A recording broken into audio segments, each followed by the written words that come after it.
I will now call to order the regular city council meeting of November 13th, 2023. Members of the public are invited to attend in-person meetings in council chambers. Public access to the meeting is also available by telephone by using the call-in numbers posted on the meeting agenda. Meetings are broadcast on Channel 8 for Comcast and Xfinity subscribers and on the city's YouTube channel online. Joanna, will you call the roll, please? Mayor Leidy, Here. Mayor Pro Tem Lukman Hiramasa. Here. Councilmember Long. Here. Councilmember Jaramillo.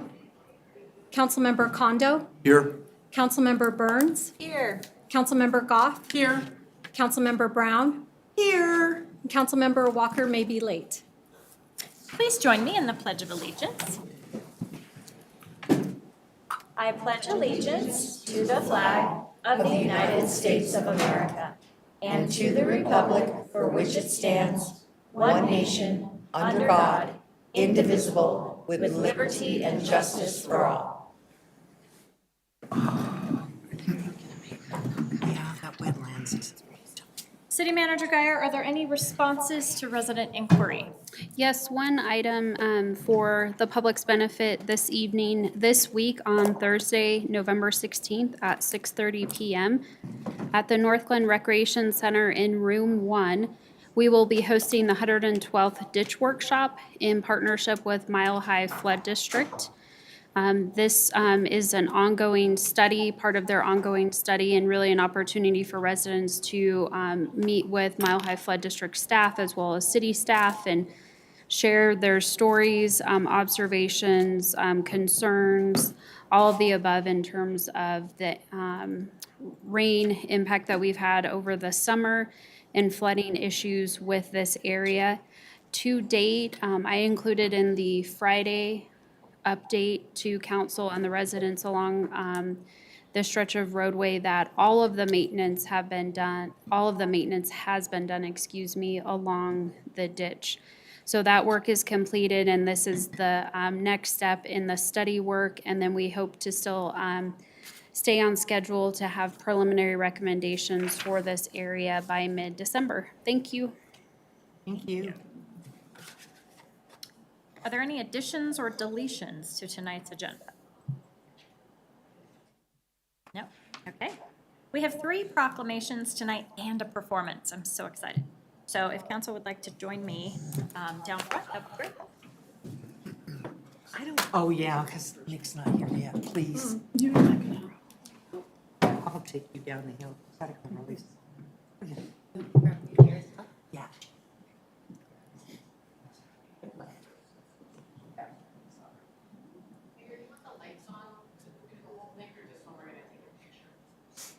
Probably just for the photo. Yeah, that makes sense.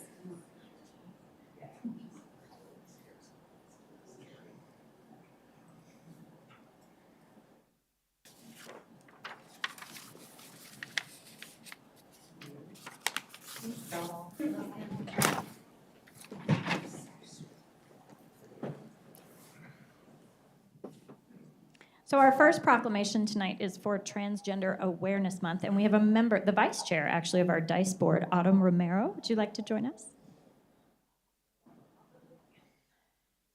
Oh, yes, absolutely. Absolutely.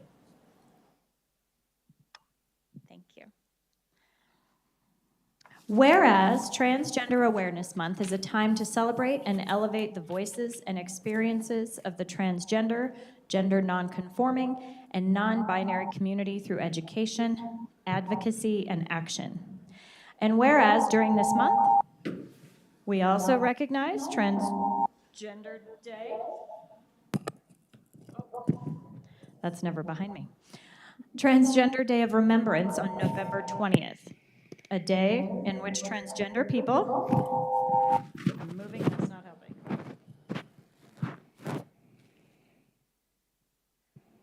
Try it now. Do you want me to keep going? Nope. Do you want me to use that one instead of this one?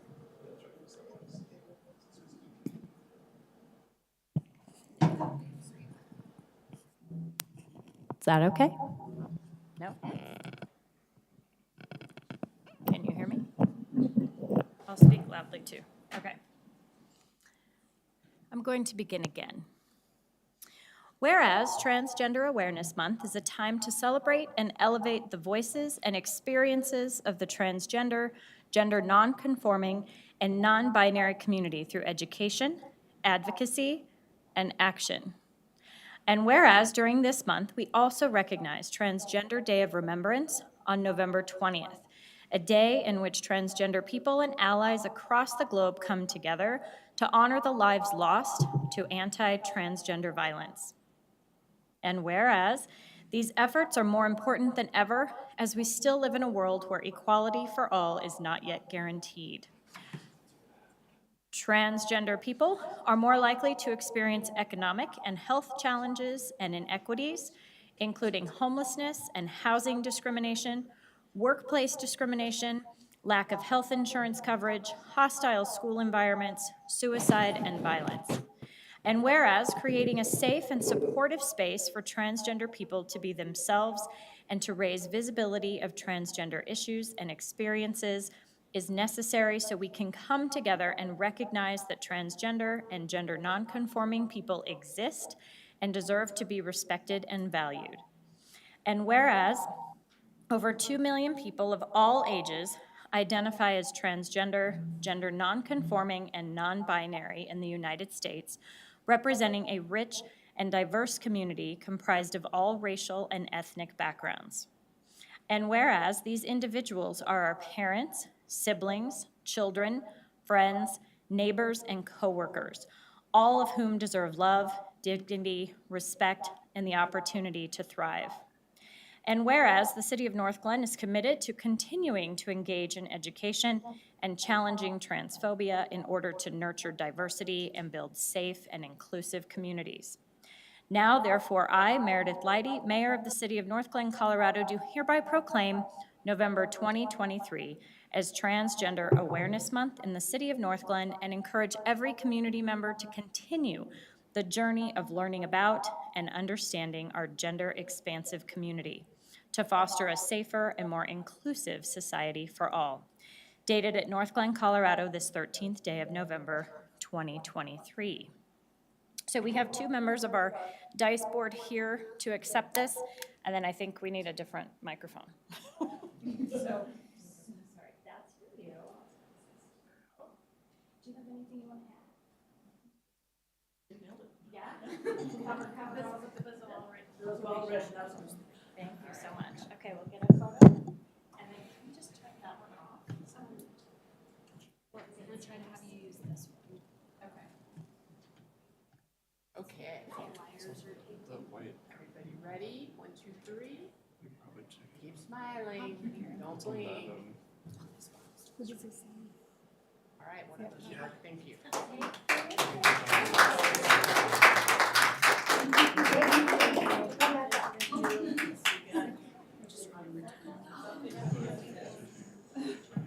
I mean, this one works. I feel like it's just. Yeah. We muted. Over try it. Excited now. There you go. Okay.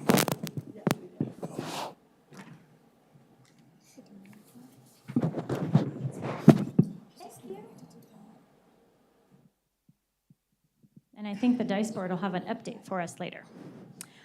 Okay, our next proclamation is Small Business Saturday. We have Travis Garish with us. Come on up. Travis is with Forma Furniture. Awesome. Thank you for joining us tonight. This is a lot better. Okay, whereas, I need my glasses again.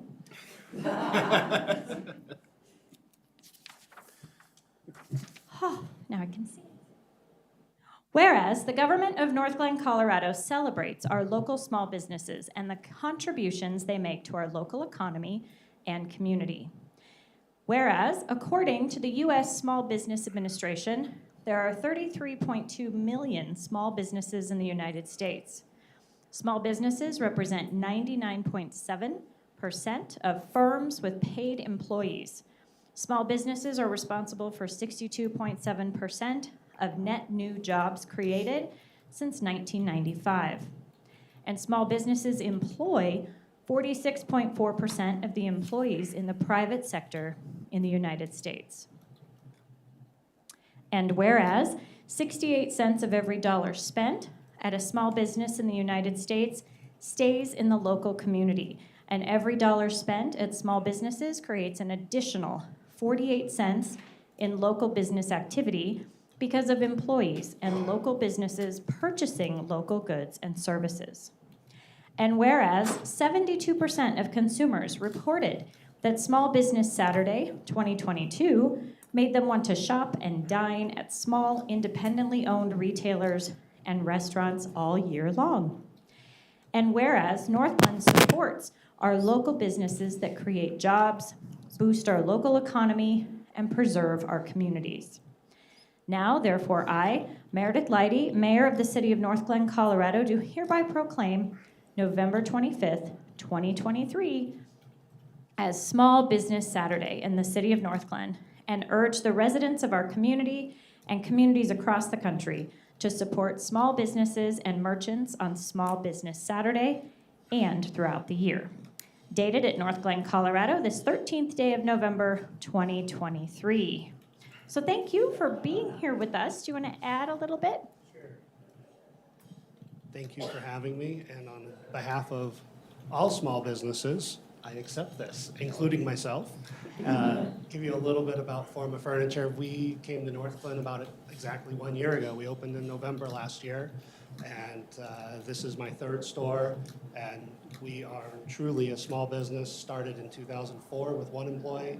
We now have over 20 employees, 3 locations, and shopping small in all the communities we're in are very important to us. And all our staff and everything are all local. We're here local. I live in Fort Collins currently, but I'm down here once a week on checking in on this store, and I'm in Boulder on a regular basis. So it really does mean a lot to shop local to all businesses. And we also encourage you to think local throughout the year, not just on Saturday, but definitely support us on Saturday. And thank you. All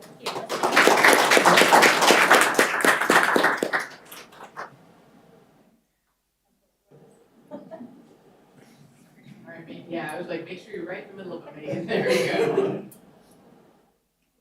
Okay, 1, 2, 3. One of those should work. Thank you.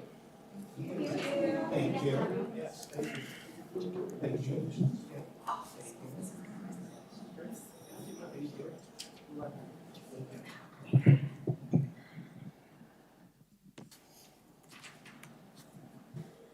Okay. Got it turned on. All right.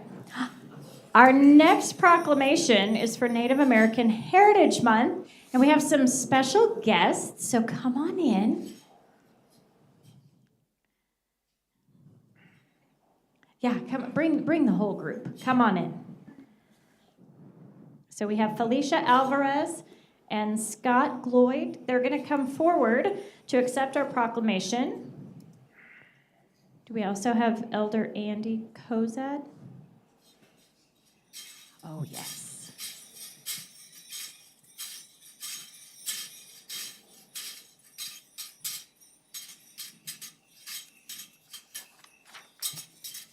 Yeah, please join us. So I'm going to read the proclamation. Felicia's going to say a few words. We have a prayer, and then we will have more. Oh, thank you so much. Yeah, come on in.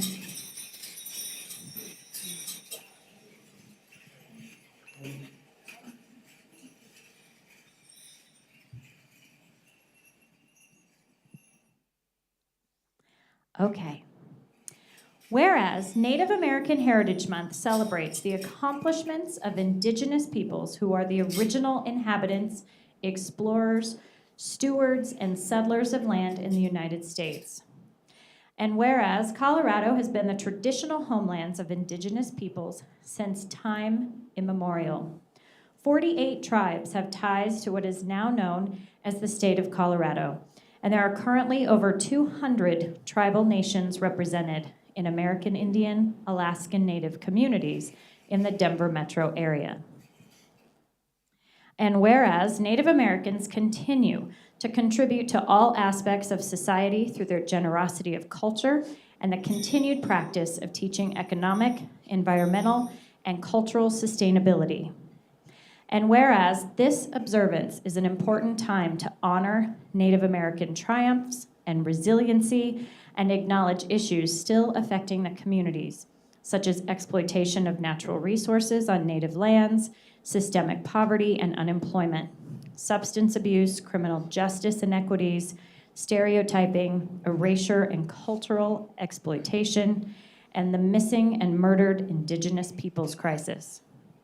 And whereas it is important to honor and respect the unique cultural identity and practices of Native and Indigenous peoples, which range from traditional to those seeking a connection with their homelands, traditional culture, and unknown relatives due to being removed from their land and forced to assimilate to Western culture. And whereas our state and country is blessed by the character and strength exemplified by the Native Americans who answer the call of service in our armed forces in greater numbers per capita than any other group in the United States. We honor our Native American veterans and those who are serving in active duty for their bravery and sacrifice. Whereas the City of Northglenn is committed to equity and inclusion, and it is important to recognize the diverse cultures of our residents, staff, and community members who identify as Native American, Alaska Native, American Indian, Indigenous, First Nation, or First People. We support tribal sovereignty and efforts to advance prosperity, dignity, and safety for all Native peoples. Now, therefore, I, Meredith Leidy, Mayor of the City of Northglenn, Colorado, do hereby proclaim November 2023 as Native American Heritage Month in the City of Northglenn and encourage all residents to learn about Native American issues, hear Native voices, and celebrate Native and Indigenous cultures and people in Northglenn, the state of Colorado, and beyond. Dated at Northglenn, Colorado, this 13th day of November, 2023. So, Felicia, thank you for being here, and I would love, with your remarks, if you could introduce everybody that's also here. Thank you. Ha, da Niguani, Felicia Alvarez, na Sasori, Zae Zika Vida, Dama, Dagwap, Dagwap. Hello, my name is Felicia Alvarez, and I am Shoshone. I am happy to be here today, and I was introducing myself in my Shoshone language. So before we say anything and before I speak, I'm going to hand the mic over to Andy Kozak here so he could say prayer for us before we speak and before we dance. Oh, thank you.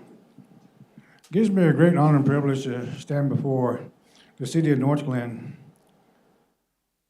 My name is Chattel Thine Day. Chattel Thine Day, that means white crane in the Kiowa language.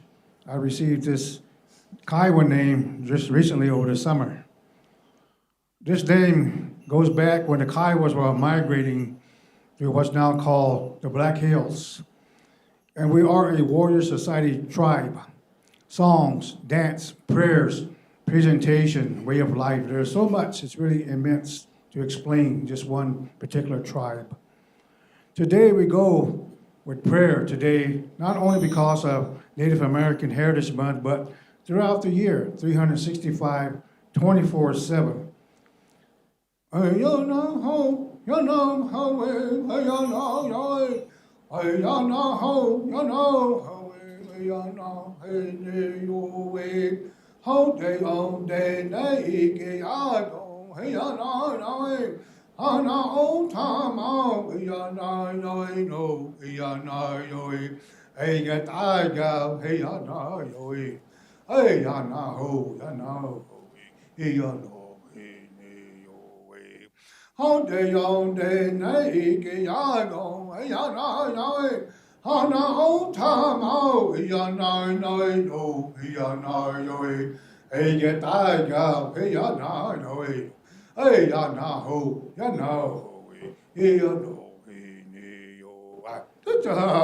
Uncle Big Dog, Dale, the dog, Ian Hage Dog.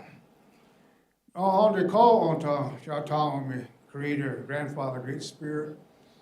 The Creator and creation of many things on this earth, the universe, the mountains, the sky, the air we breathe, the animals that were here many hundreds and millions of years ago, the dinosaurs, they were here. Now that era has gone on, the extinction, but not today. The human mankind today of all different race, nationality, creed, beliefs, and faith. We're all people with 5 fingers today. We have our creations today. We thank the city of Northglenn and all the people that's part of this for proclaiming this is Native American Heritage Month. But we want to share with the Indian and non-Indian as well, the other tribes too as well. Everything we do, our feathers here, Guntehin, what we pray, it's still here, the warrior that's inside of us. And we come from a lot of our elders, our ancestors that were here once upon a time. They survived here, and that's why we still stand here today. Our chiefs that we come from, Dohal, from my tribe, the Kiowa people today, and other tribes that have their chiefs and their offspring today. We're a product of that today. We're the living side of our ancestors today, where we come from, different parts of this country here throughout this world. Our Navajo code talkers today, too, also World War II, the Marine veterans today. We think about other tribal code talkers, too, as well, that was part of this United States we call red, white, and blue, stars and stripes. The Heavenly Father, Grandfather, Great Spirit, be with all of us today throughout this time. Thanksgiving, Christmas, and New Year be coming up, and all the things that we try to do here in our community in behalf of the city of Northglenn. Aho Batonga. Amen.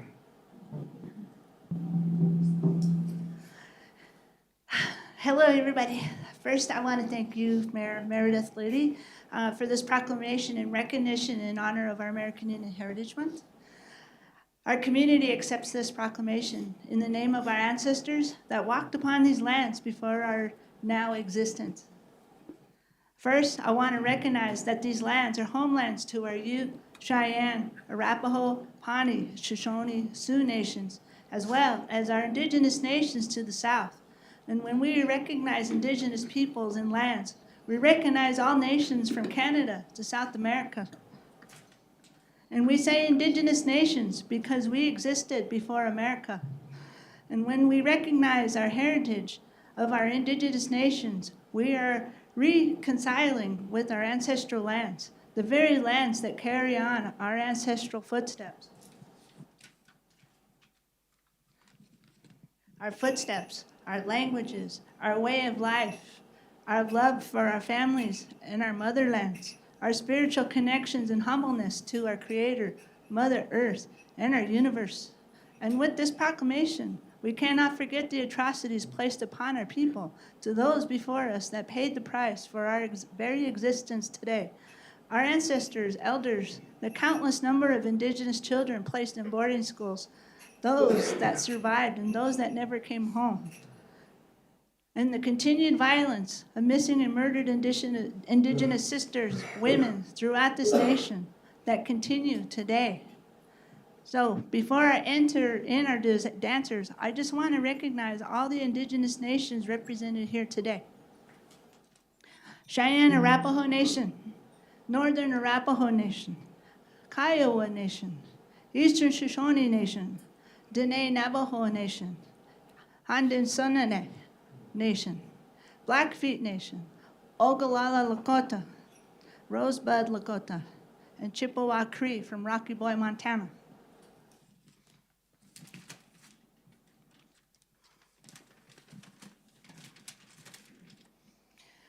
And as our dancers will dance, we want to remember our ancestors, our elders, our children that will continue on our heritage, our people, our languages, and our prayers, and the future for our next generation. And before I let this mic go, I just want to thank everybody for being here and the city of Northglenn for inviting us here today and recognizing our people here today. And I say our people, we call it Niwi in my Shoshone language. So I just want to say thank you to all of my community here who came today to represent. And just so you know, everybody here lives here in Northglenn. Thornton area. So, and our children here are all Adams 12 students, so we wanted to make sure we represented up here very well. So I'm gonna let everybody introduce themselves so that we can make this a little quicker. Charles Day. Gerald Montour, Dene Haudenosaunee. Scott Gloyd, Northern Arapaho. Rhonda, Standing Bear, Light in the Lodge, Cosma, and this is my son, Paul.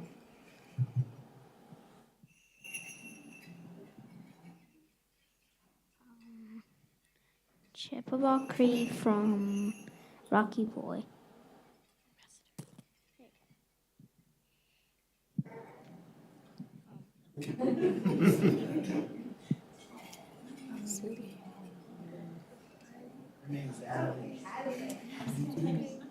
My name is Anna.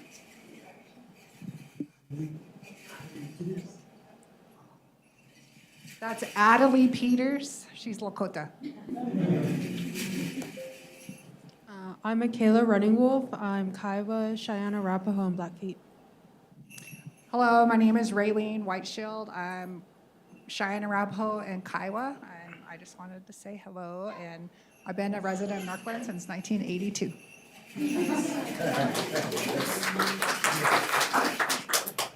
Chante Washtene Chusapalo, Jimmy Peters, Imachalapalo. My name's Jimmy. I'm proud to be here, and thank you all for having us.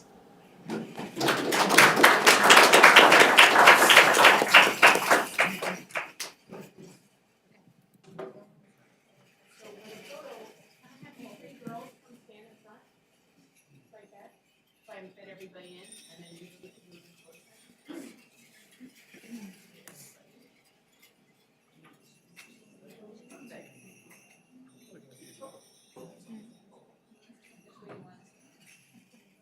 All right, 1, 2, 3. Smiling. All right, thank you. Council, we're gonna go sit that down.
That's lovely. I know. Thank you, thank you, thank you. Okay, well, our next item is a presentation by our Diversity, Inclusivity, and Social Equity Board. Do we need to move the podium so they can present? So we have DICE board members Autumn Romero and Christina Simino are going to present the update to council. As soon as we. It's not on my list. I think he's just part of the, yeah. I don't think he's done.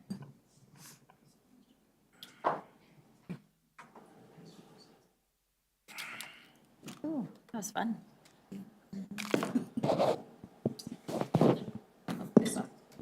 No.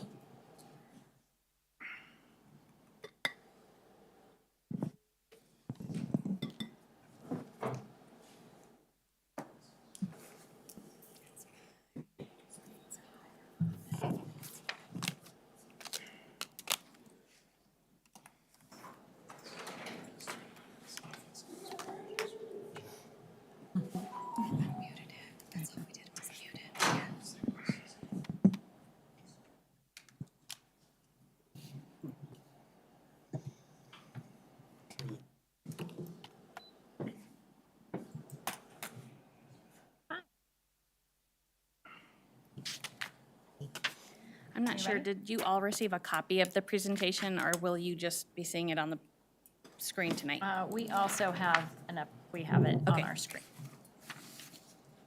Oh, there we go. Okay. So we won't get into too much of the past, since this is the end of our inaugural year. But we will briefly touch on the why we were created, and then we'll talk about what we accomplished this year, and what we hope to accomplish in 2024. And then we'll open it up for any questions that you may have for us for the remainder of the year. So welcome, I'm Autumn Romero. I am the current interim chair, as our chair stepped down in September. And we are currently in the process of recruiting. We have several openings for those of you in the audience that are interested in diversity, inclusivity, and social equity. I encourage you to apply. We did receive several applications recently, and we're pretty excited about those prospects, but we encourage many voices. So welcome. Go ahead and advance this. Oh, I have it. That's nifty. I'm in control. All right. Background and purpose. So obviously, in 2019, I believe, as a part of the Northglenn Strategic Plan, I believe we were number 6. And so the DICE board was commissioned, and then we formed in August or October of 2020, which was right in the throes of COVID. We had lots of hours online with each other, understanding and navigating what it means to be diverse, inclusive, and equity. As I'm sure most of you have had the opportunity to also have that training. It's so valuable. But just to reiterate. I think if you go to the next slide. There we go. There it is, right there.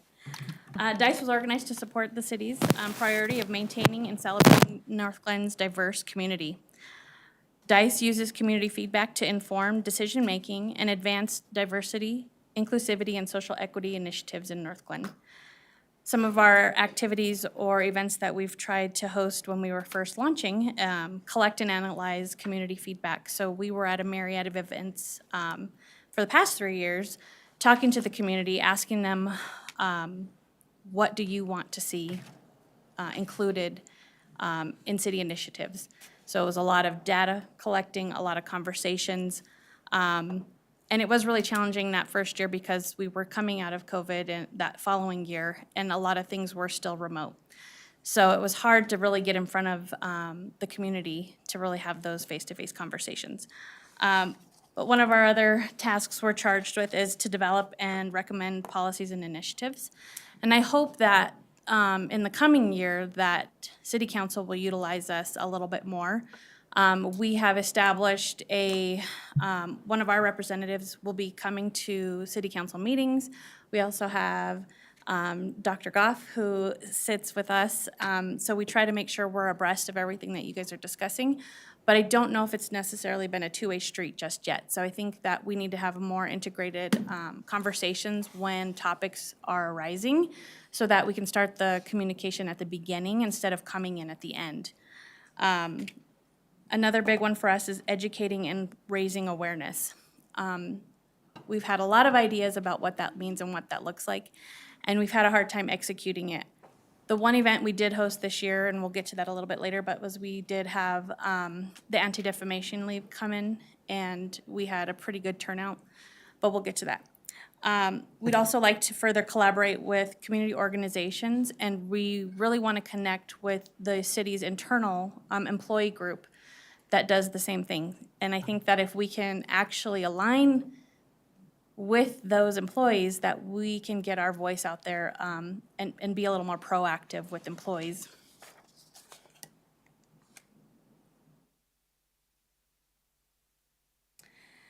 So learning is also ongoing for us.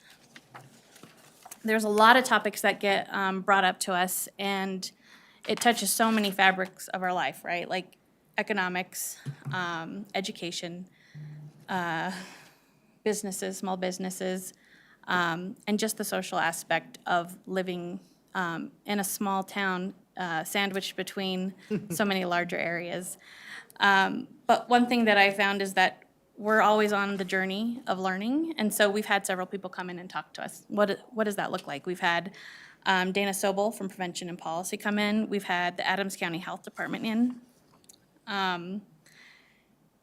We just feel that being well-informed and being able to have those conversations in community after we've had, someone in here who specializes in one of those topics, just helps us to keep everybody informed of facts. This is what's out there. This is what we can do.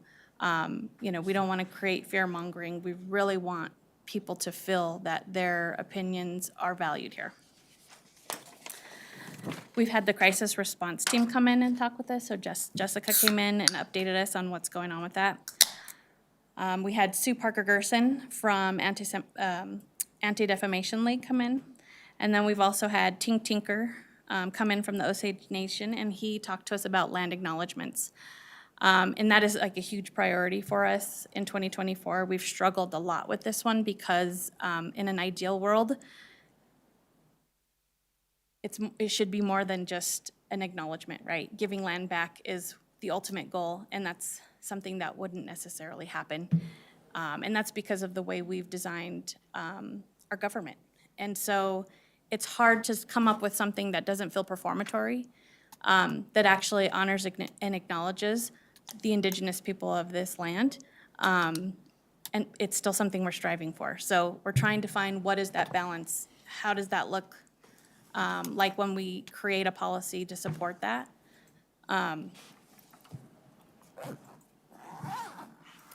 We've had several guest speakers come in. Ongoing learning.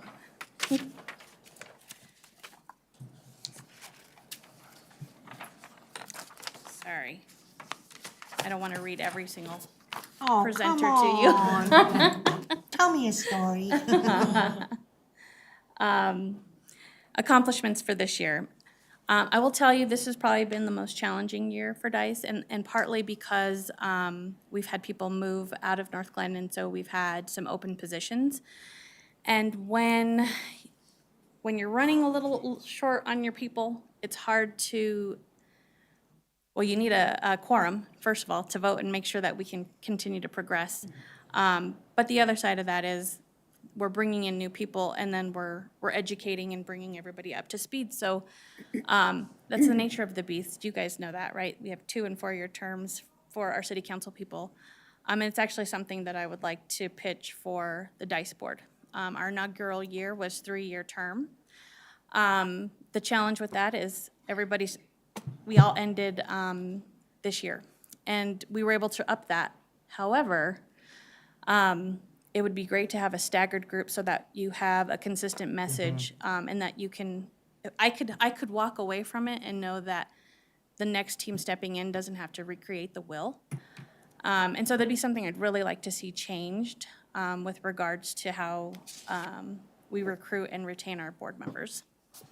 But we've been recognized and included in several city departments.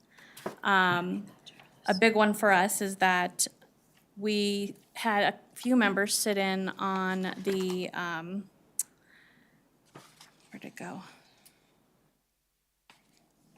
Sorry.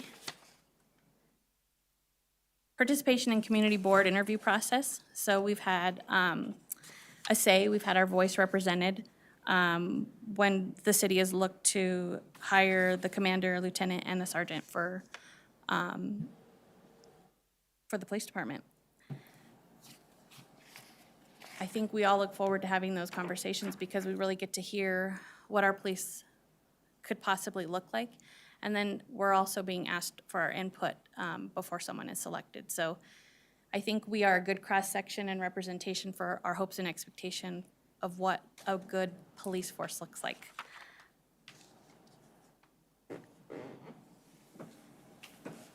So we've accepted several proclamations, and a big one for us also is to continue planning and budgeting for the Odell Berry Park. It was one of our early DICE initiatives, and I know it was passed, but now it's a funding issue. And so it'd be really great to work with City Council to understand what are those parameters, how can we get into the community to raise more funds so that we can actually realize that dream.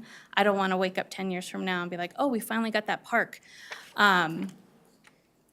So however we can work. I know that there's a lot of things we have to do according to our finance guys.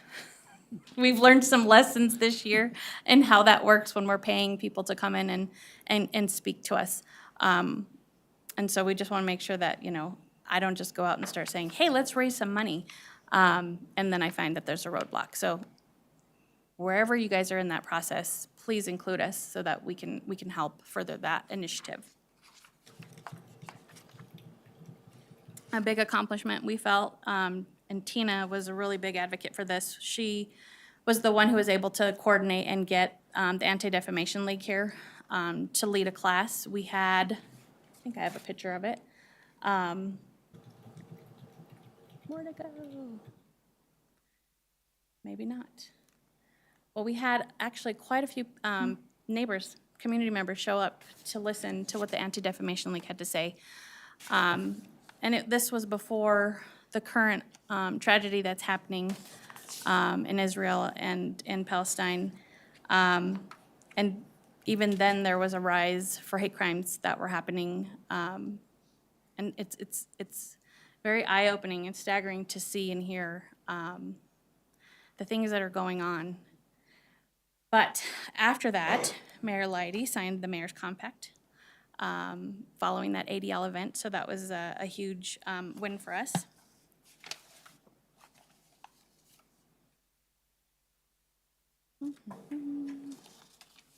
We've also had representation at outside events, which include the Imperial Court of the Rocky Mountain Empire Coronation. Represent here.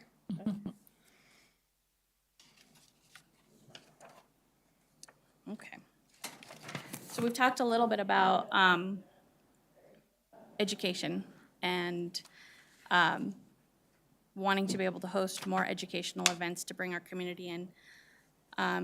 Conversation happens over food, and so how do we tie in feeding our community, having those open conversations, getting speakers in, has been a huge dream of mine. I just don't know how to wrap my arms around it, and it's been hard for the team to figure out how to make that happen too. So hopefully in 2024, we can champion some really awesome educational series here in the city of North Glen.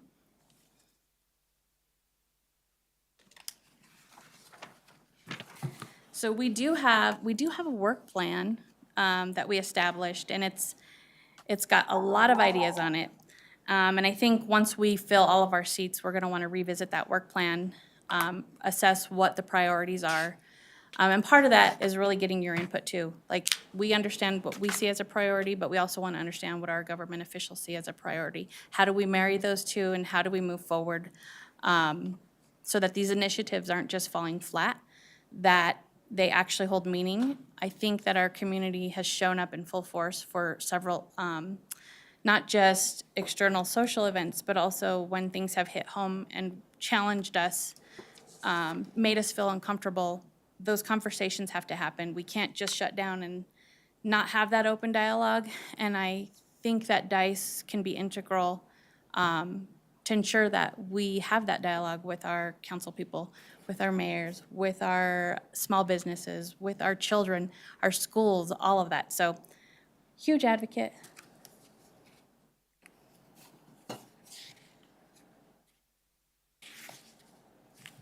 So, in short, we want to recruit more members, stagger the terms. We want to continue to increase community awareness, be a tool for internal employee resource groups, as well as communications, and I can't remember the team that does all of the event planning. Event planners. Thank you. Part of that, I think, is having us in on, even on a little conversation to say, hey, this is we're planning this event, are we missing anything? And a lot of times, you know, we're getting that stuff after the fact when we're looking at it and say, well, did anybody think about having like halal? Like, did anybody think about like those things? They may seem minor, but it's a huge impact when we do remember certain groups. And it has, the messaging goes far, right? That North Glen really thinks about everything. So we want to get in front of those. We're really trying to do that. I know it's hard because we all work regular jobs, and we do this as volunteers, but hopefully we can figure out a great way to communicate.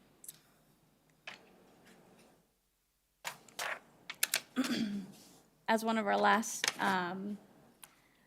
Chief May had the pride flag framed and presented it to all of us.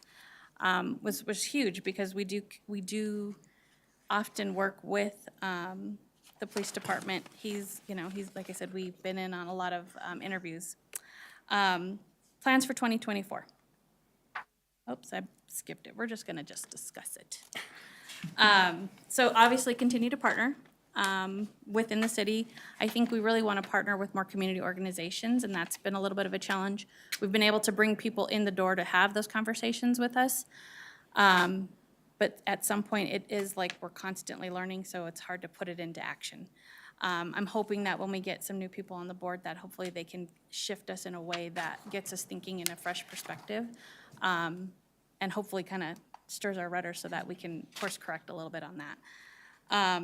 We are trying to maintain a directory of community contacts to reference, both for past DICE committee members, people who've come in and spoken with us. Celeste has a really great idea about creating a directory in times of crisis so that we have a network that we can reach out to instantaneously to get the word out so that we can provide support and comfort when there are challenging times for any of our communities. A big event that's coming up in 2024 for Black History Month, we'll be partnering with the city. I know there's a lot of performances that are going on, and one of our gems is, I think we'd like to purchase books of Black authors and have those at events that are free for people to sign up and come get a book. We want to educate you. Here's a great opportunity for you to read some material that is well done and represents a diverse perspective.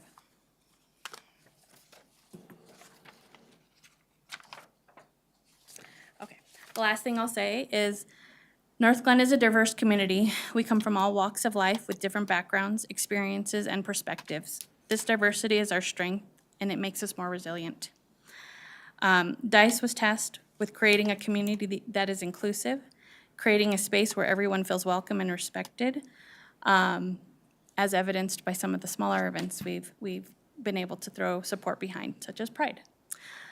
We champion communication. We want to hear from all of the members of our community to have the hard and uncomfortable conversations that challenge you to listen from a place of understanding.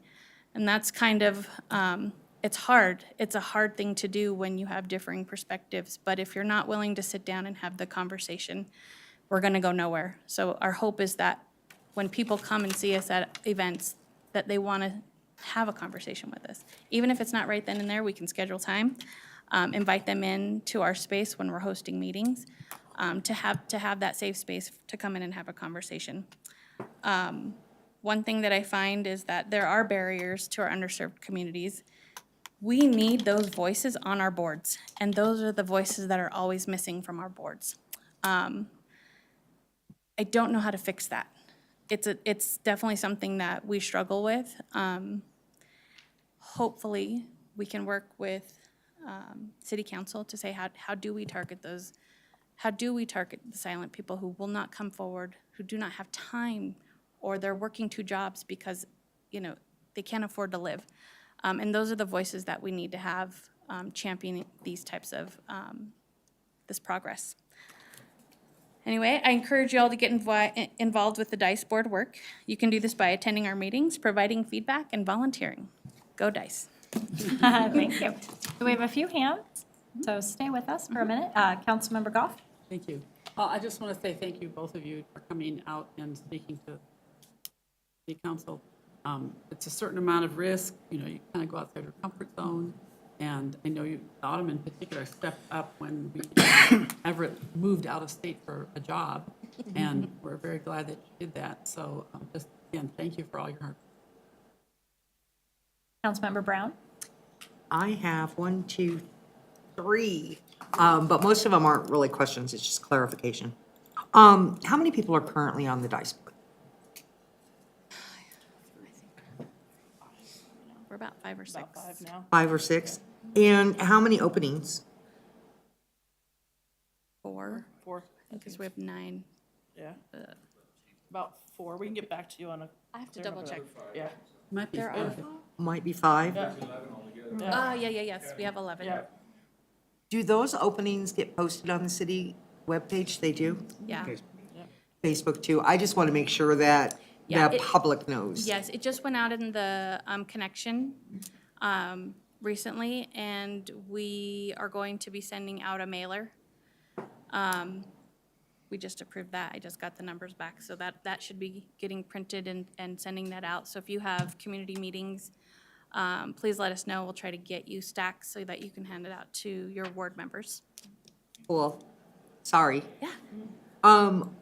Can you clarify for me the giving land back comment? The what, I'm sorry? Giving land back. I think I missed something in Oh. interpretation. So, yeah, I don't, I got it. okay. There. So when we had our speaker come in, who talked on that topic, they were really telling us that every land acknowledgement for the most part comes off performative. It's just like a recited, piece of paper, we're thanking, for the land, we're acknowledging this was your land, etc. But they said honestly the full way to heal that wound is honestly to give land back, if that makes sense.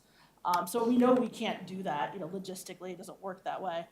But unfortunately, some of the pain that our Native community feels, our Indigenous community feels, is this, our land's taken, there's no true way to rectify the wrongs of the past. So that's kind of what we're looking at with that. So what are you looking for in an acknowledgement, I guess. I think that's why we've struggled with getting something out, because we don't want it to feel performative. We really do value our Indigenous communities, and I don't know how to do it in a way that, Doesn't, yeah. that you- I totally, I know that's exactly. really what it comes down. I Yeah. can't give you your land back. I'm not in possession to be able to do that. If I could, I would. However, this is the biggest thing. People are doing these land acknowledgements, and I think it loses a little bit of steam when we're not backing that up with something, is really what it comes down Has to. Thornton and Westminster done anything, do you know? I think Westminster has, I don't know if Thornton has. And my last, final question, I promise, You're fine. is you spoke about the PD. Mm-hmm. And are you involved in the pre-interview process before we hire somebody? Mm-hmm. Do you have a say in who we hire? No. Okay. We don't have a say, but we get to listen. I wish Celeste was here because she's the one who's been able to sit in on all of those. We've all been given the chance to be on the board, to ask our questions and to listen to those, listen to the responses. I have never been able to do it because it always just falls on like the worst time for my day job. So hopefully I can attend that in the future. But I would be happy to see if Celeste could give you a little bit of background on her experience, just so you know what that looks like as a community It's member. okay. I just wanted you to, just Yeah. give me a little overview of it. That is actually the last of my questions for you. Thanks, Becky. Thank you. Councilmember Burns? Thank you, Madam Mayor. I'll be quick. Just wanted to say thank you all for everything you do, and if we can help fill any positions more fun. Absolutely. And all the other wards, happy to help.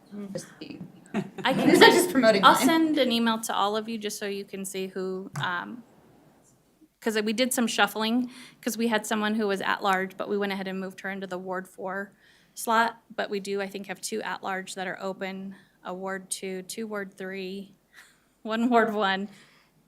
Wait, you're not leaving 3. You're Ward 1, okay. We have 4 positions that are open. Yeah. But I'll send you a list. You can see who's, what ward has vacancies. Yeah. And here's the other thing. I mean, I would really love to hear from our small businesses. So if any of you have connections with someone who would want to be an at-large position as a representative of the small business community, I think that's a voice that's really missing from our team, and it would be really awesome if we could get someone in to do that. Thank you. Thank you. I don't see any more questions. I just want to say thank you so much for presenting. That was a lot of content. You've done a lot in a very short amount of time. And if there's, make sure you stay in contact, I know through Councilmember Goff, but just stay in contact with us if there's any way we can support your work, and we do appreciate the effort. Thank you. Not working. Oh, okay. Oh, it was working, but anyway, Mayor Pro Tem has So another sorry. question. I It's couldn't- My okay. hand is not working on the little screen, so I have to go through hoops, but I will keep it brief. Thanks for everything you do, and actually, you just mentioned small business, and we do have our Economic Development Director listening in the audience, and I saw her nodding her head, so that's good feedback, and something we could talk about maybe in the Business Retention and Expansion Committee. In terms of like land acknowledgement, I think Becky asked some of the same questions I had, but I don't know if you've ever thought of something like plaque or something a little bit There's more going to be a permanent plaque. that's, yeah. In the new building, there's going to be a plaque. New City Hall. But, yeah, I think we're thinking for events that we host that, before a performance or when we get ready to do the state of the city.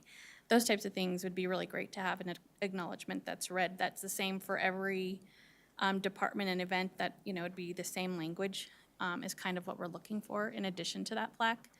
But, yeah, thank you for that suggestion. Okay. Yeah. That's all I had. Thank you. Okay. If there's anyone up here who has a connection to schools, I think that's one, also another area where we don't really have a direct line to. I think Anthony S. Schoolball used to be the school liaison. I have just one more thing to add that is newer, so we didn't get much written about it in there. We did get 10 sensory kits from the Autism Community Storage. that's great. Out at Noel Northland. Wow. We've been checking them out. We're probably gonna do like a license, like a hold your license, so you give it back to us. They have everything from the noise canceling headphones, sensory fidgets, weighted lap pads and everything. And we want to shop local for that too. So we did, gave Aurora some business with the Autism Community Store, but we're really excited to have them. They've delivered. They're in-house. They're actually in storage in this building right now. So Are they Yeah. borrow or buy? they'll be borrowed, but if, community members do want to buy them, we're more than happy to direct them to them. We did purchase them, so we had a whole meeting. We voted on it for the purchase of them. So they'll be available at any community events going forward. We're going to try to staff them as much as we can. And we'll also probably talk about maybe getting some in the rec center or even the theater. Those are some conversations we've had as well, so. Yeah, so when you get to experience them this year, let us know any feedback you hear. We'll be asking when they turn the kits back in. I forgot, it's actually really exciting. I'm glad you remembered that.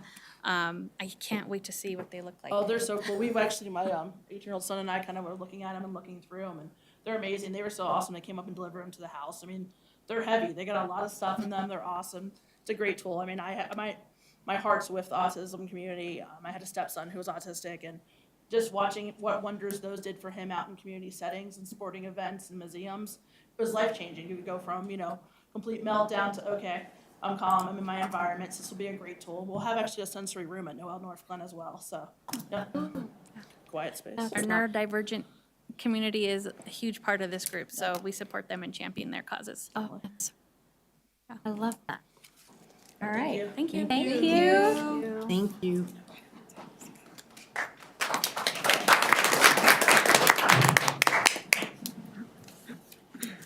Okay, next up is public invited to be heard. This is an opportunity for public comment on any item not set for public hearing. Statements are limited to 5 minutes per speaker. Statements must be related to city business and limited to matters of community interest. Joanna, has anyone signed up to speak to council? Yes, we have one person that signed up in advance, Tom Lampo. Great. Hi, Tom. You know the drill. Hurry up, I gotta get Mr. Walker back in his seat. We're hungry. It's all good. A lot of stuff going on. I'm here to pray for Northglenn, but first I want to go back to Exodus 14, 13 through 14, which we read last week, or we prayed it a couple weeks ago, excuse me. Because it's important in today's world. It states, Moses answered the people, do not be afraid. Stand firm and you will see the deliverance the Lord will bring you today. The Egyptians you see today, you will never see again. The Lord will fight for you. You need only to be still. As we live through these unprecedented times, God wants two things from us. He wants us to know him, and as Exodus stated, to stand firm and be still. Please join me in prayer. Heavenly Father, in Jesus Christ's holy name, we invite you here to the city of Northglenn. I lift up all people to you and ask that you make your presence known to each and every one of us. You are needed and welcome in our daily lives. You reign over all. You are God Almighty and nothing escapes you. You set the foundation of the earth and you have reach over its four corners. We can rest in the assurance given to us in Isaiah 46, 9 through 11. Remember what happened long ago, for I am God, and there is no other. I am God, and no one is like me.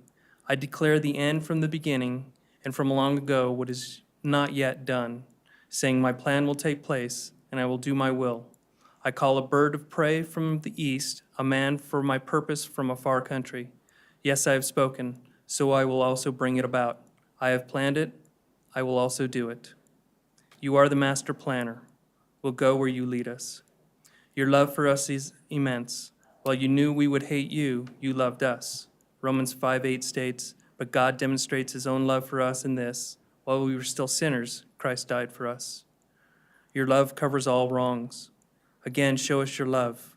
We are still stubborn and headstrong. We need for Psalms 25, 4 through 5 to come alive in our lives. The psalmist wrote, show me your ways, Lord. Teach me your paths. Guide me in your truth and teach me, for you are God, my Savior, and my hope is in you all day long. You want us to be still and rest as our faith and trust are in you. You will fight the spiritual battle. Victory is yours. We will wait on you. We will stand firm and we will draw closer to you. And finally, Father, our local and favorite football team is playing tonight. Please be with each player and coach and grant them safety and let each of them perform to the abilities you have blessed them with. In your precious and victorious name we pray. Amen. Amen. Thank you. You Thank guys you, have a Tom. nice one. I take Nice to see you. homage to our favorite football team. You know, some people aren't Bronco fans. I'll give it to you this time, though. Thank you. Okay. Is there anyone in the audience who did not have a chance to sign up that would like to speak to council at this time? Come on up. Please state your name and address and provide your comments to council. My name is Karen Weinmeister. I live at 1945 East 116th Drive here in North Glen. Been a resident since 1969. So a long time.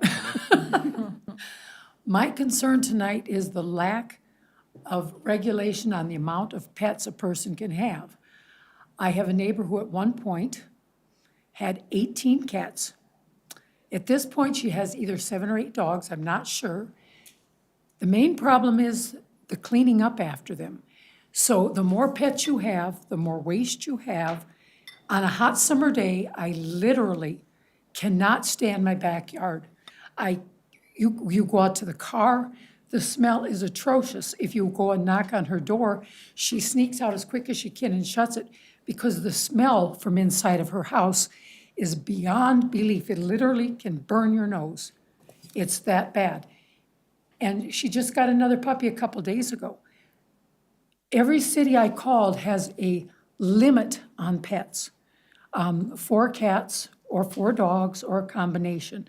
The city of North Glen is the only city I called that does not regulate the number of pets you have. Now, I would invite anybody here to come to my house on a hot summer day, and we'll eat out on my driveway right next to her yard. She does not clean up after those pets. She does not, she cannot, well, and another thing, and I don't know if the city can do anything about it, she does not have house insurance. She has trees that are dead and overhanging my property. The city did make her trim them, but she only barely trimmed them. So it's just a constant problem. The dogs are yappy and noisy all the time on a summer day. Literally inside my house, I can hear her dogs yapping and barking. And I just think that the city of North Glen needs to, like every other city around here, regulate the number of pets a person can have. Thank you. Are you on the STEM side of 116th? On the what? Are you on the, what side is that? West side of 116th, or are you on the east side? Oh, Of I-25? East of I-25, over by Waco Elementary. Okay. Well, used to be Waco.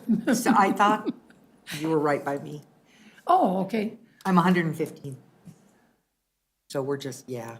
Right, come, just walk by sometime on a hot summer day. It is, when a police officer came by a couple years ago when I'd called because the smell was so bad, and she said the minute she walked out of her car, stepped out, she said the smell hit her. She did some intervention and made the woman do some cleaning up of her property and her home. She would not allow her in. And she did spend a week at home. She was supposed to go on vacation and clean up some of the property. But it only takes a few days when you've got 8 dogs to have that smell come right back. And I'm 78 years old. I don't want to have to live with this kind of a mess. My husband, when he was alive, literally called every single day. And it's just an ongoing problem that never gets cleaned up. So I think we need to make some kind of limits. I Great, honestly. thank you. Thank you. Thank you for your time. Is there anyone else in the audience that would like to speak to council? Is there anyone on the phone who would like to speak to council? You may press *6 to unmute at this time.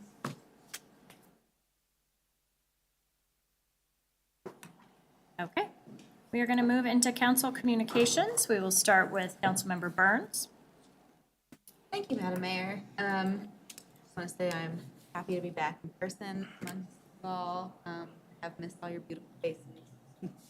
Very happy to be back. I just want to acknowledge Veterans Day was this past Saturday. So thank you so much to all of our veterans, especially the one to my right. Thank you.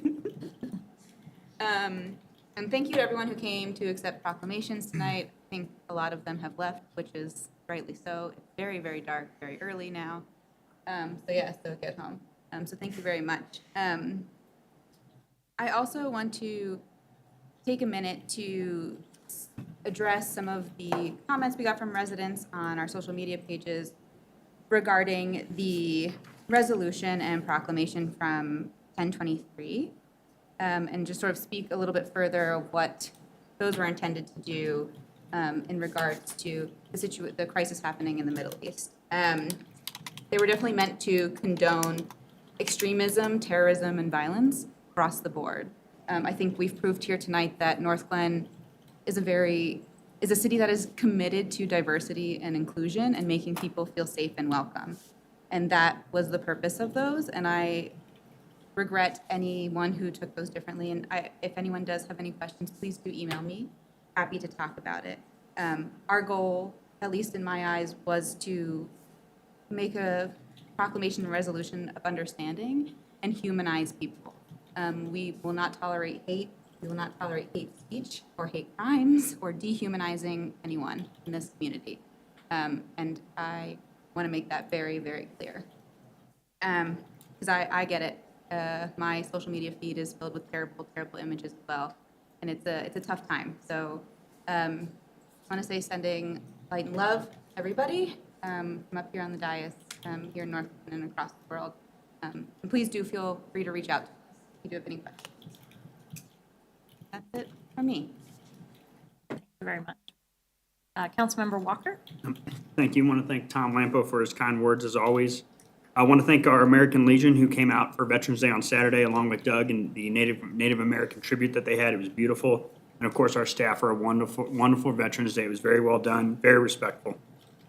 And to this council, I'd just like to read off section 14-1-4, part F, for the resident who just spoke here, that says there should be no limitation on the number of household pets allowed per dwelling unit, except for those set forth in the ordinances of the city of North Glen, and so on and so on. So I'd like to bring this to council for a study session for us to talk about that. It doesn't look like this policy has been amended for some time. So I think for a study session, it might be worth a chat. How do you guys feel about that? I'm okay with it. Okay. Thank you, and that is all. Thank you. Councilmember Brown? Oh, the excitement. I actually agree with Councilmember Walker. It's so funny because I've been very upset about the dogs. I mean, I can hear them with my windows closed because she just lives one street over from me. So I'm glad that you guys will be looking into that. I think it's really important.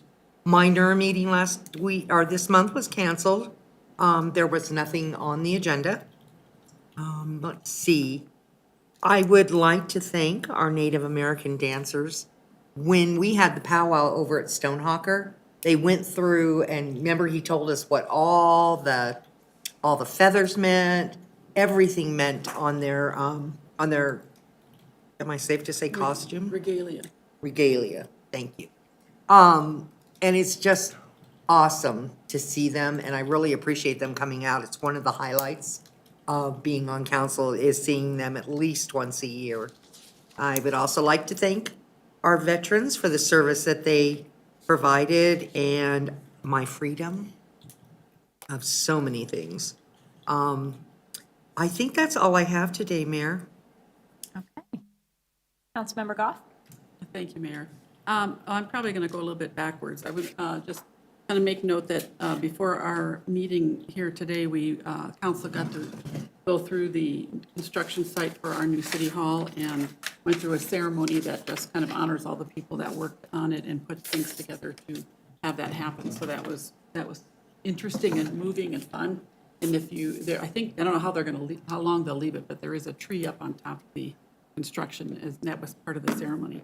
And then I did attend a Veterans Day ceremony that we had outside here on Memorial Parkway, and it was very moving, and I want to thank everyone involved, and certainly, of course, thank all the veterans. My father was a Marine, so I appreciate all the men and women who risked their lives to make our lives better. And then I'm going to go back to November 9th, which was when I met with the CC4CA Policy Committee. And we were just, doing updates on what's going on in the state right now. And the one thing about that I wanted to also bring up is that our city has just hired a new sustainability coordinator. So she will be also working with the Colorado Communities for Climate Action, that's CC4CA. And then because it's been quite a while since that's happened, I would like to ask if the council here would be interested in getting a presentation by the CC4CA, just to bring people, especially the new people, up to speed on what they do and what benefits the city of Northglen gets from being a member of that organization. So I just was wondering if people would be interested in having a presentation. I'll Okay. put my thumb up, but I won't. Okay, thank you very much. That's it for me. Okay. Councilmember Condo. Thank you, Madam Mayor. I try to be brief, so I'm going to have 3 items, a public service announcement and a request. Okay. First of all, on October 28th, I'd like to acknowledge Tammy Moon, Becky Smith, and Sarah Schwaler, if I'm not botching her name. Mayor Pro Tem, Dr. Goff, and myself, we did the breast cancer walk. It was a very brisk morning. Yes. But I really appreciate the coffee and the breakfast burritos. It was a great opportunity to mingle with our residents and, of course, raise money for a good cause. On October 30th, I did a water plant tour. It's quite interesting. You know, if you recall, as a group, we hired an optimization physician, and I was very delighted to hear that the work that this person is doing is now helping the city to save 40 million gallons of water per year. It has to do with being more efficient with the use of our filters. I'm not going to get into that. And I'm not a techie. I just love water for some reason. You were in the Can't live Navy. without it. I'm drinking some of the fine Northland water right now. And the solid separation device at the water plant is about ready to come online. And that will actually remove the solids out of our clarifiers there. And that will save yet another 40 million gallons per year. So for our residents, just to put this in the context, in a given day in the wintertime, our freshwater treatment plant, and I see Tammy in the audience so she can keep me honest, purifies about 3 million gallons of water per day. So when you think about 8 million gallons of water, that's a lot of water. So I want to just express kudos to Jason Hensel and his team for doing all that they do. On Friday, the 10th, I attended the Adams County Veterans Memorial, and present were Representatives Yadira Cayoverio and Jason Crow. It was indeed a pleasure and an honor to meet somebody who was there on January 6th, and I thanked him for his heroism. He's an Army guy. I didn't hold it against him. But you know, if you have not visited the USS Colorado, it's the Battleship Colorado Memorial there at the fairgrounds, I would highly encourage you to do so. Very, very moving. Very well done.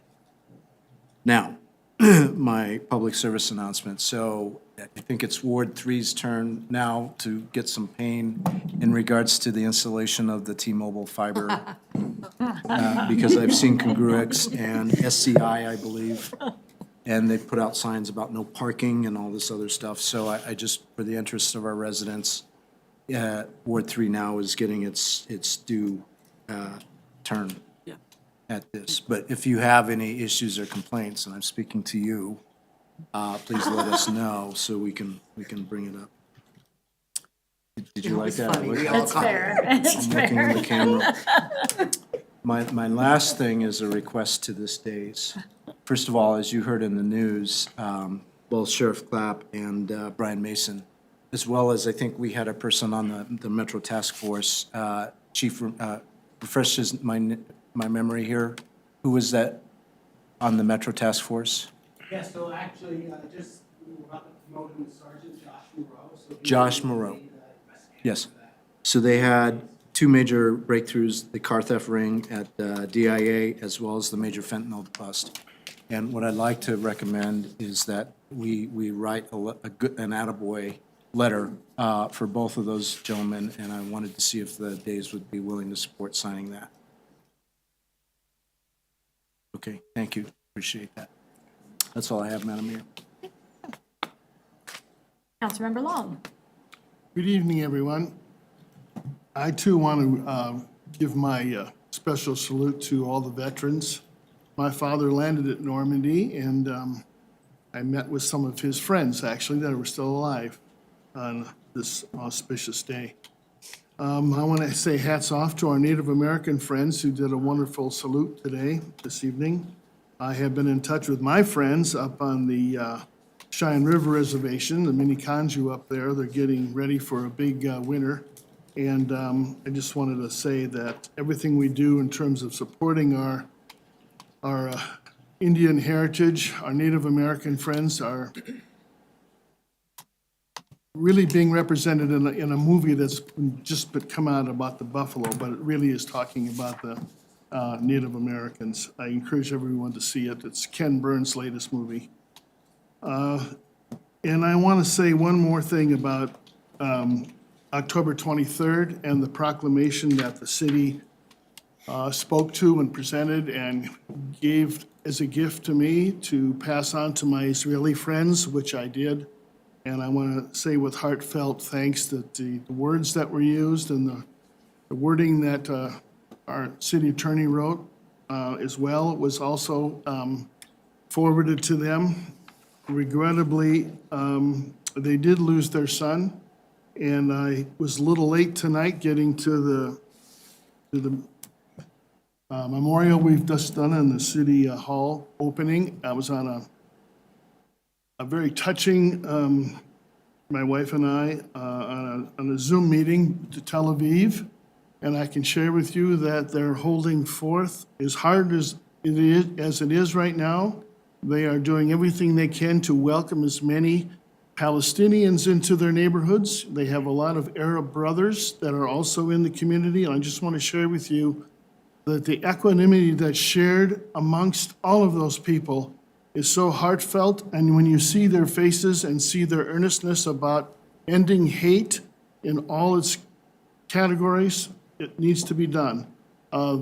They were interviewed on CNN, and I must say the wife is so courageous with her heartfelt statements about ending hate. And I just wanted to share with you all that these things take place, and I think that the proclamation we had in here in North Glen, I can't thank you enough. That was such a welcome event, and they acknowledged your kind words and your salute and your recognition. And again, I'm going to single out Corey Hoffman's words that he wrote in the resolution.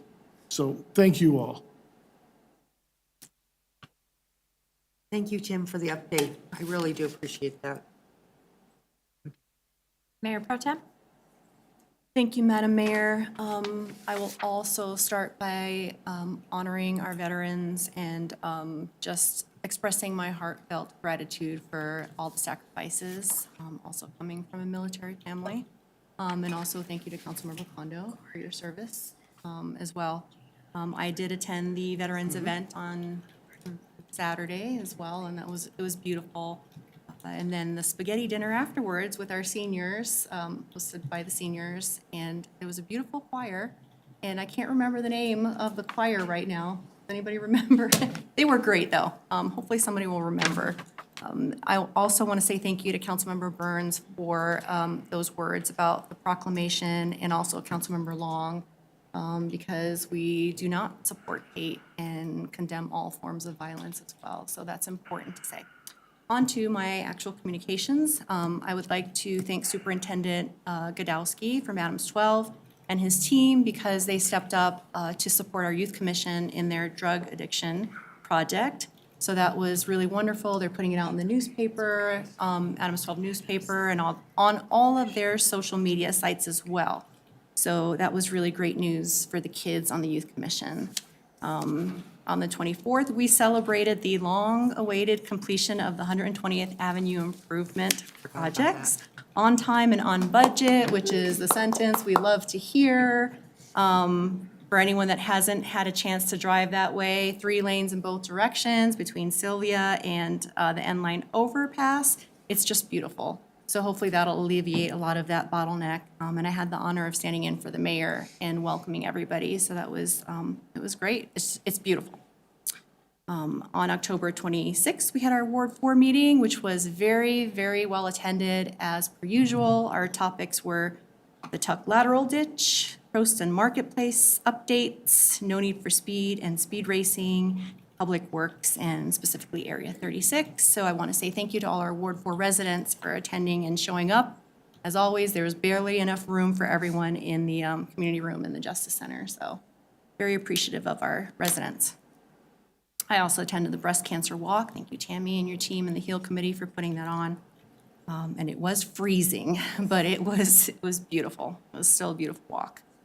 I attended the Business Retention and Expansion Committee meeting on November 8th, and most of the meeting was spent on debriefing the Business Appreciation Event, which I was in Hawaii, but I heard went extremely well, very well attended. So it was just collecting the feedback and discussing, what can be done even better next year if that's possible, amongst other things.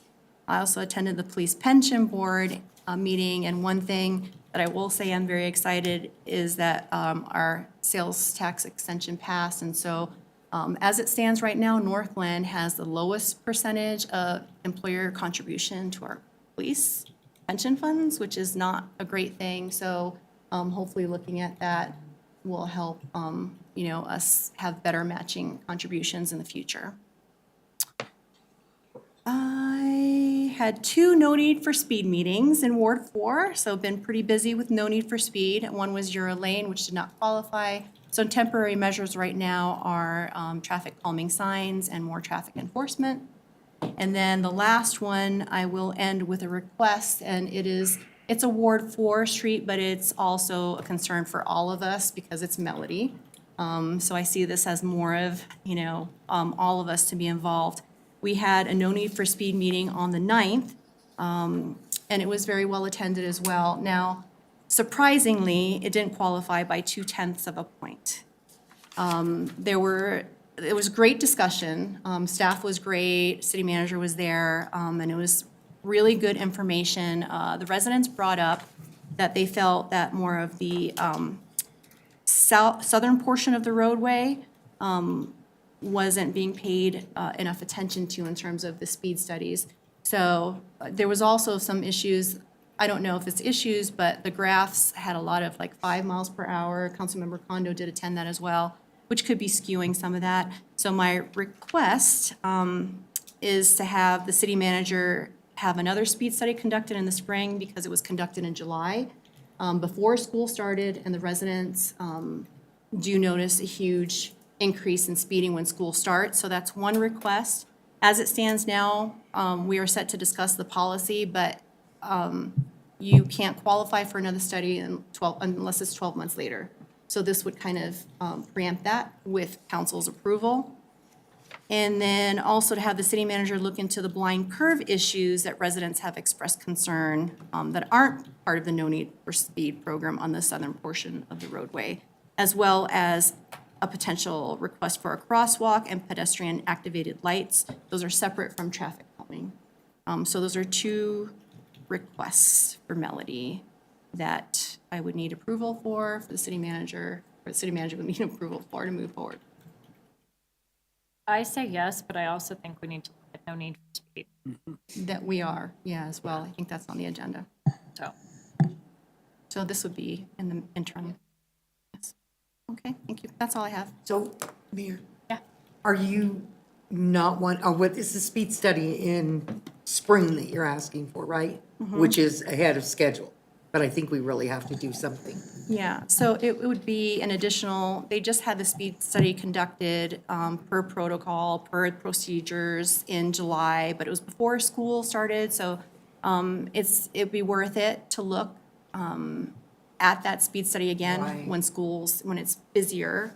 So that's one part, and the other part is looking at other issues that aren't quite related to the No Need for Speed program. And yes, we did request that no need for speed be looked at again, just policy-wise overall. Thank you. Thank you. I'm not going to repeat things that have already been shared. I'm going to try to share new items tonight. So going back a little bit since I was out on October 23rd. So prior to that, I spoke on a panel for the Climate Summit, the Climate Solutions Summit. It was held up in Vail, and I was very proud to serve on that panel. I spoke with a former mayor of Salt Lake City and also the mayor of Eagle, and just really talked about different issues with climate as it relates to our city being part of the metro area, in a different location as obviously a mountain town. So really, just thrilled to be invited to be a part of that and to be a part of the Climate Mayors. And then, but one of the quotes from that I took away, it was actually the headline in the Vail Daily News, I think, that week. And it said, "Delay is the new denial." And I thought that was really powerful, especially as it relates to climate work. So, and it can apply to a lot of other things, but delay is the new denial. So I sat with that for a little bit. And then I was also invited to speak for CBCA, which is the Colorado Business Community for the Arts, and spoke on their panel, and some of our staff was in attendance, and just kind of sharing the perspective of both from my principal hat and from my mayor hat with engagement with the arts. So that was really fun. I met with the Colorado Restaurant Association. I had my Metro Mayor's Caucus meeting, like lots of stuff. And I want to highlight that when we get to council communications, it really is an opportunity for us to hear from each other what we're doing out in the community, how we're supporting our city regionally. And it is important. This is that share out time for us. But I want to take a small moment because I was out on October 23rd because I was at a different conference. It was the Art Schools Network Conference, and it was held in Alabama. So I am a board member, and my school is a member of the Art Schools Network. We received an award, which was super cool. But the learning that was done in Alabama really does connect to work that we do in the city. The title of the conference was Teaching Anti-Racism Through the Arts, and it was a powerful experience. We were in Birmingham, Alabama. 300 of us took buses to Montgomery, and we attended the Legacy Museum, and we were at the, I'm losing all my notes. The Legacy Museum is beautiful, so if you have not ever gone, please go visit that. We went to the National Memorial for Peace and Justice. We were at the church site in Birmingham, just walking that walk and being with that history was such a powerful experience for me, but I really left with that my silence is tolerance. And I'm gonna call something out that we've all experienced both via social media, via email communication, in person during public comment, and also in the candidate forum. We have a resident that says that he is the George Floyd of Northglenn. And that is wrong. It's absolutely wrong. It's horrific, and none of us have called him out on it. And it's so inappropriate. And so this is that. I mean, Mark Bromley is a white man that lives in Northglenn. He is not the George Floyd of Northglenn. And it's offensive that he says it. And I'm done. So I just needed to say it because that experience in Alabama was a little horrifying for me, and I realized I should have said it a long time ago. So that's where I'm sitting. Thank you for that. And I will move to our city clerk. Joanna, do you have any communication tonight? Thank you, Madam Mayor. I do not have any reports tonight. Thank you. City Manager Guyer. Thank you, Mayor. 4 updates for council this evening. The first is that City Council had requested that I stay involved in attending the CCPP meetings for a period of time of getting it, working with the mayor and the city clerk, Chief May, and getting that back on track, that committee back on track. So tonight I'm letting council know that I'm phasing myself out of attending those meetings. I did not attend last month, and the mayor and I had spoken, and she thought it was appropriate that I did not attend any longer. So that's just letting you know verbally tonight. I will attend in the future if I'm requested to attend or if my support's needed. The Northglenn Seniors Annual Veterans Day was a huge success. on Saturday. Thank you to Mayor Lighty and Councilmember Kondo for speaking at the event, and to each of the council members that were in attendance. Staff really appreciated American Legion Post 22 and Doug Goodfeather for their ongoing participation in the event as well. And the NSO is glad to host the event in honor of our veterans each year, and the lunch provided by Olive Garden was a huge hit. You are invited to attend the Senior Center for the annual holiday tea party on November 17th at 1 p.m. Please register by Wednesday by contacting the Senior Center, and that phone number is 303-450-8801. Lastly, it's holiday season, and we have several shows coming up that you'll want to get tickets to. These shows include Santa and the Sleigh, Caroling, Now We Go, A Cantori Holiday, Jarabe Mexicanos, a Bordino Soul Christmas, and An Irish Christmas in America, the show. All are on sale now, but tickets are going fast. So please reach out to northglenarts.org or contact Candace, Marchese, and she can arrange to get you tickets to those shows. So that's all I have this evening. Thank you. Thank you. City Attorney Hoffman? Good evening, Madam Mayor, members of council. Just one thing based on public invited to be heard. I certainly appreciate that we'll be talking about at a future study session the limits on animals. But for the longtime resident that spoke, even during the interim, there was plenty of activity that is subject to prosecution without a limitation on animals in the interim.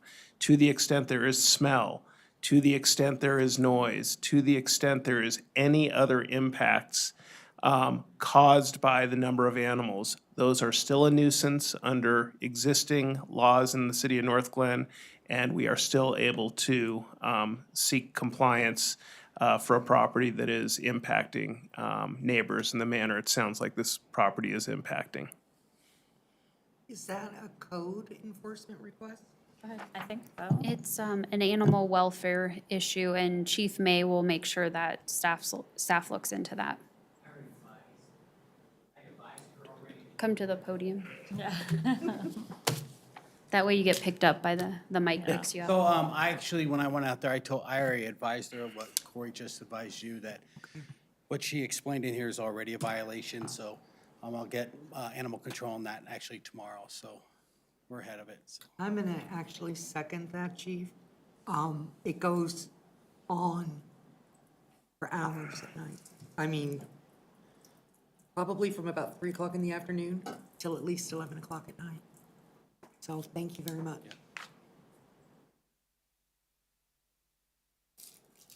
That's it. Great, thank you. Mayor, can I say one more Yes, thing? absolutely. This is directed to you. I would like to thank you because I think a lot of us up here on the dais have tolerated a lot. And, you know, with the knowledge that we are elected officials and we don't normally do that, I really appreciate you calling that out. It infuriated me, along with Nazis and all of that. But thank you so much for bringing that to the residents' attention. It's very important. Thank you. All right, the moment we've been waiting for. Drum roll for Jason. He likes a warm welcome. Good evening, This is our Mayor and September Council. update. Thank you. Thoroughly embarrassed, and we'll try to speed through this. Okay. Third quarter finance report, so this is through September, or 75% of the way through the year. I need to keep clicking. We'll start off talking about sales and use tax through September, so this is actually collected through August and remitted in September. So year-to-date collections are at $19.2 million, which is 1.9% above the prior year. A couple of things here. The auto use tax continued through this report to kind of be pushing us along, is up 6%, along with the food tax as well being up 11%. Sales tax itself, only up 1.3%. So new information in just today as we wrapped up finalizing the most recent month's collections. Everything has taken a slide downward. So auto use tax took a big hit year over year, about 35%. Sales tax, about 7%. And then food tax also took a big hit. So we are seeing a slowing economy in North Glen, and we're seeing that on the sales tax, especially what we'll see in September and October. One of the things that you might see more broadly on the news as far regarding the slowing economy, not just here within North Glen, but sales tax and just jobs and just the economy in general.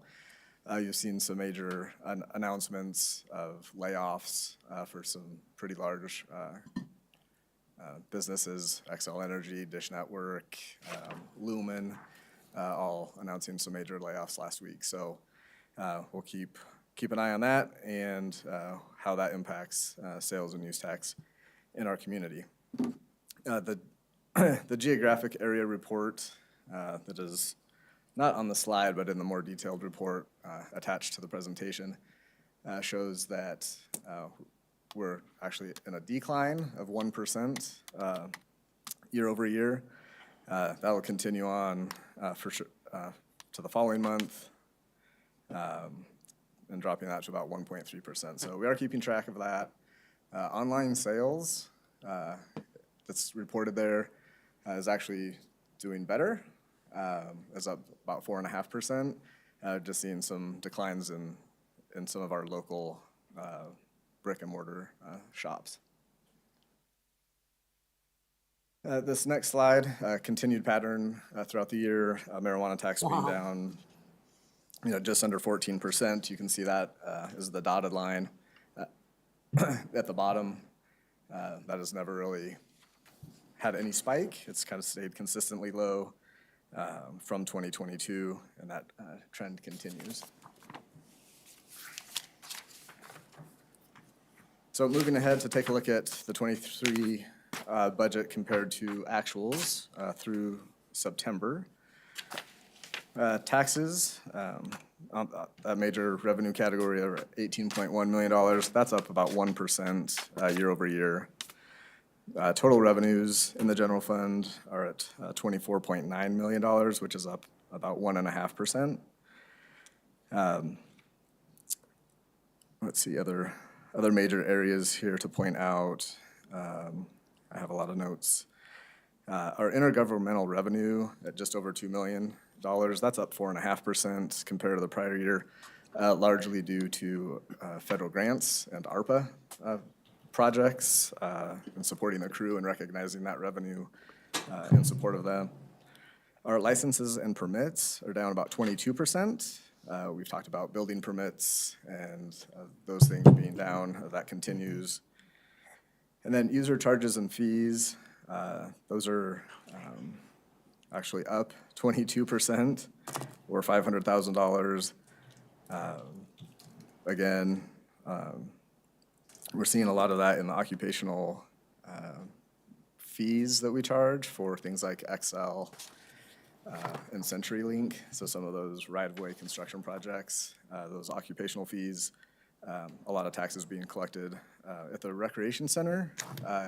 When we got through September, we're actually flat in revenue collections from 2022 to this year. On the expenditure side of things, total expenditures are at also $24.9 million. The line item is at 68% of collections, and it's up 11% year over year. We expected that with the 2023 budget. The majority of that, about $1.4 million of the $1.7 million increase, is just with regular wages. Overtime, along with the increase in wages that was budgeted and planned for, is also up about 25% due to the time commitments of overtime, specifically in the police department.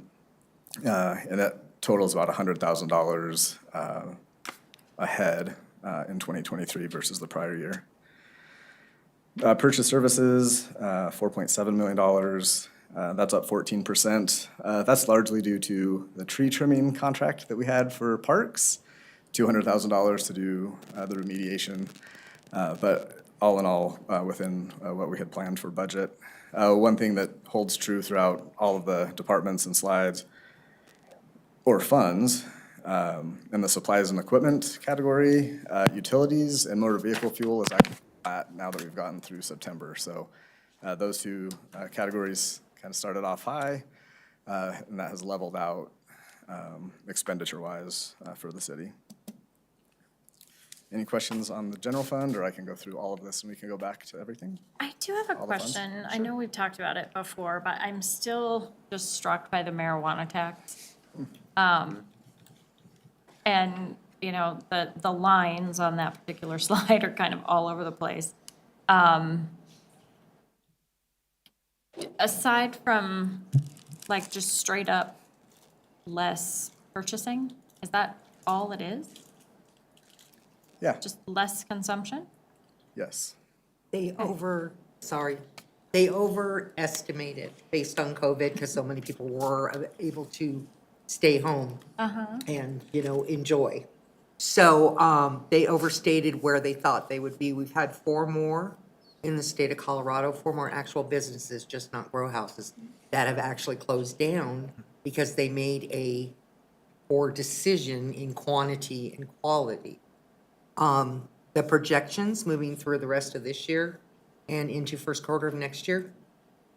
I'm sorry if I haven't explained this, but, you know, kind of sit on the board. So the projections are to continue to go down, even though we are going into the winter season, and you usually see activity, you know, seasonal, but it is expected to go down again. Well, I just wanted to make sure, like, this is it's consistent with our neighbors. They're also seeing trends like, well. Yeah. Across the state, ours matches pretty much what the state information did.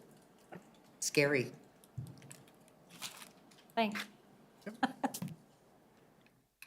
So moving along to the Conservation Trust Fund, again, the revenue here is supported by lottery proceeds. So $397,000 collected through September, and expenditures of $572,000.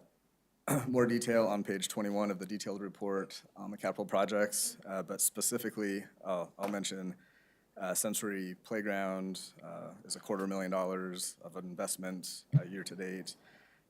JC Lights was another $215,000. The skate park renovations that were just recently completed was $60,000.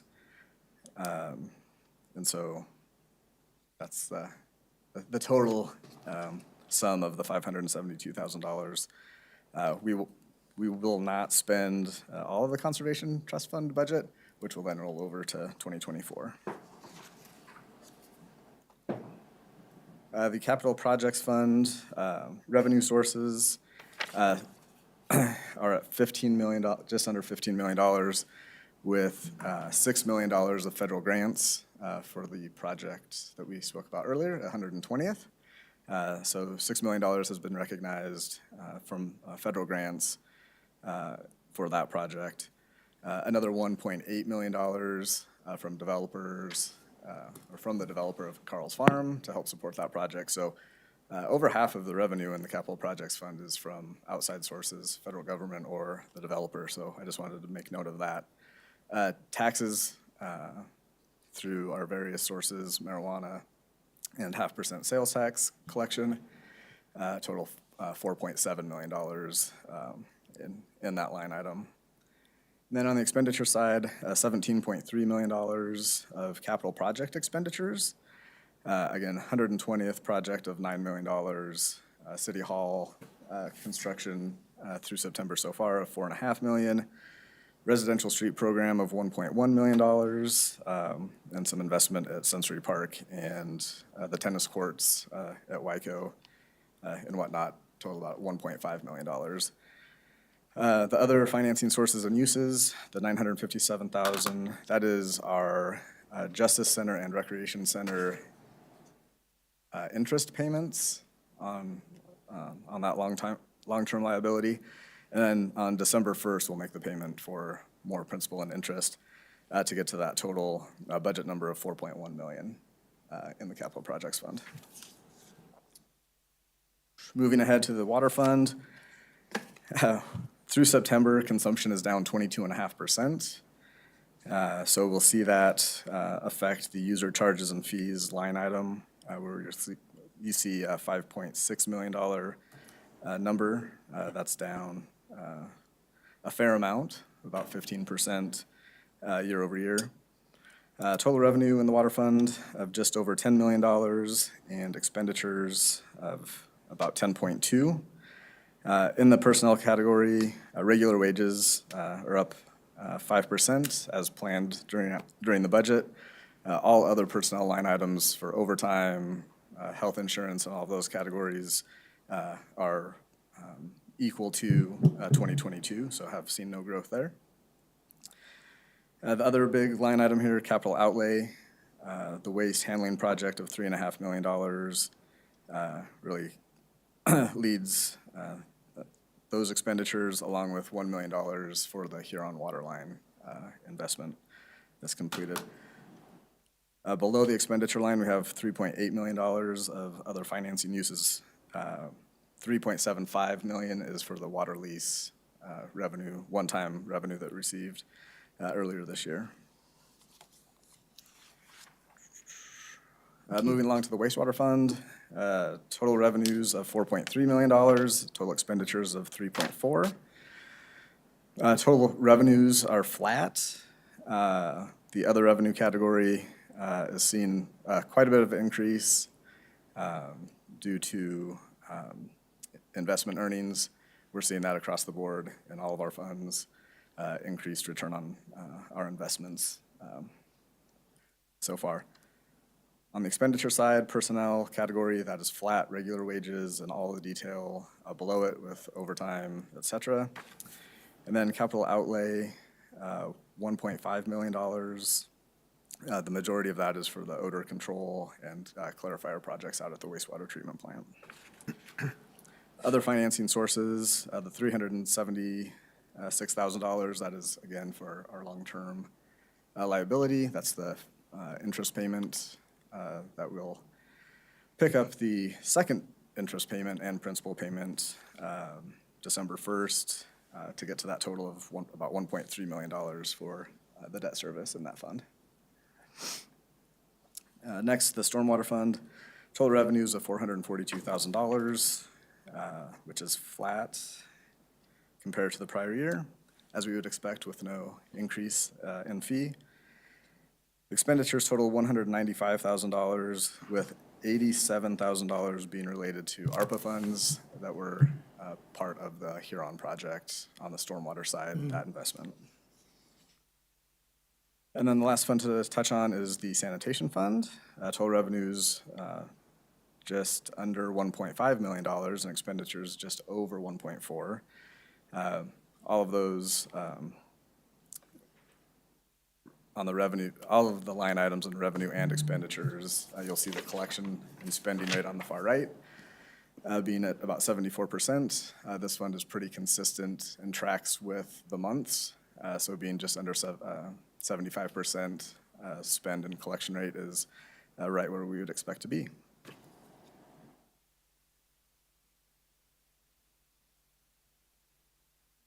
And with that, I'm happy to answer any questions that you may have.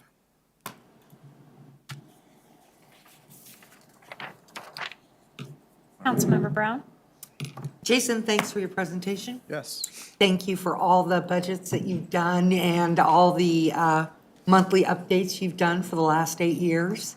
I have appreciated it, and I've appreciated working with you.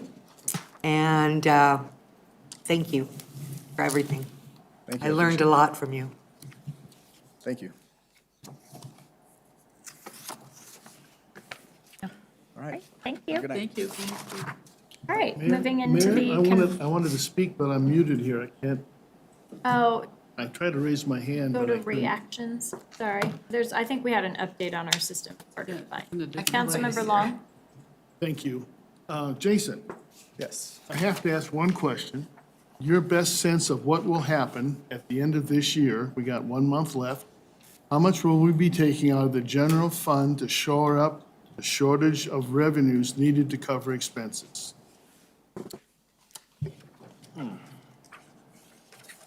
That is a good question, and I don't know that I have a good answer for that.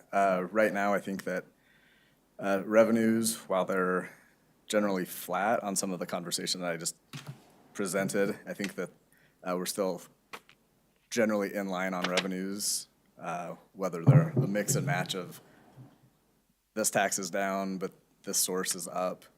I think that we're in line to be pretty much on target with the revenue collection. And I do think on the expenditure side, we typically end up being a little bit short. So I think that the budget that we see that shows that the net change in fund balance as budgeted of $1.6 million is probably pretty accurate estimate of where we're going to end the year. So So you're saying $1.6 million will come out of the general fund to cover the shortage of revenues needed to cover expenses. Is that a fair statement? yes, as planned in the budget, yes. That's planned in the budget? Yep. Planning to lose money? Correct. Okay, thank you. Yep. All right, moving into the consent agenda. Is there a motion to approve? Motion to approve. Second. Please open the vote. The vote is open. Please vote. Usually my problem. I have, It's okay, Catherine. I I have to got it. sign in. I'm at least,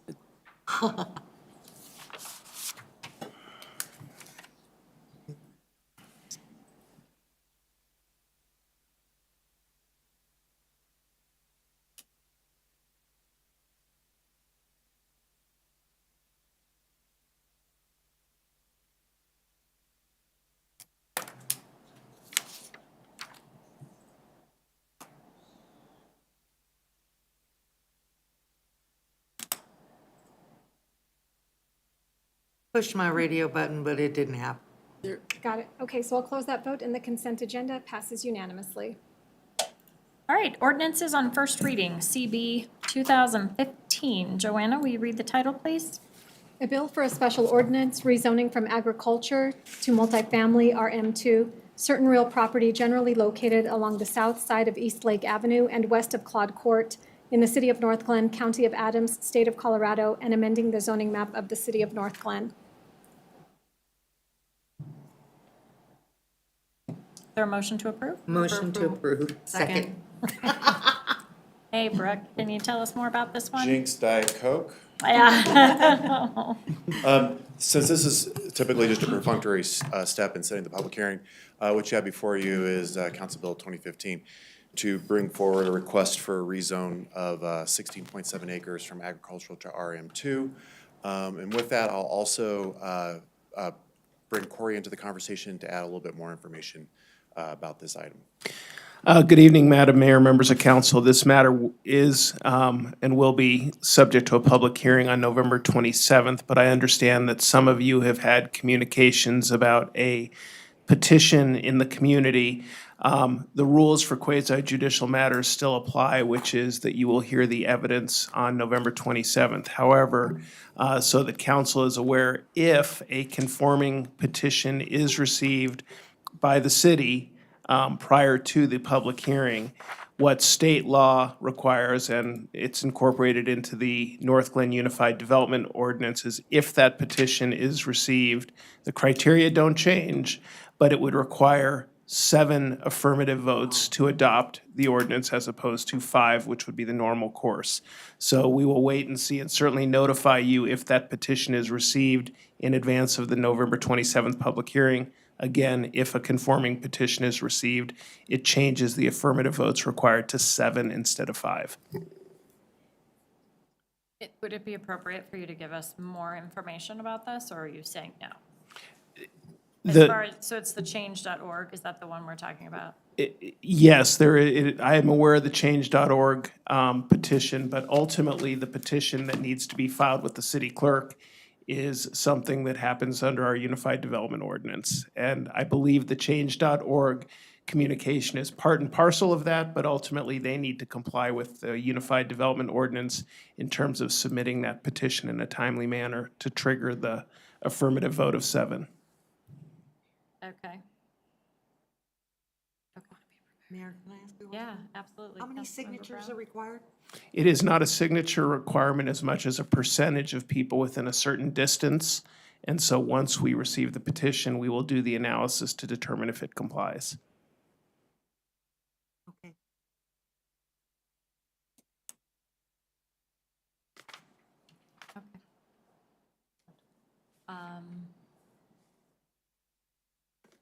Is it 7 out of 9? It requires 7 affirmative votes. So no matter how many people are here on November 27th, it takes 7.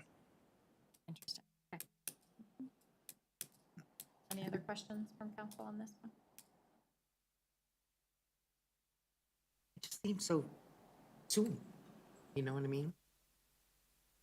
Well, that's why I'm wondering, can we get a little bit of background? I know the memo has some, but I feel like when council members received the petition, it brought up a lot of questions about, like, how did we get here? Whose property is this? What is happening here?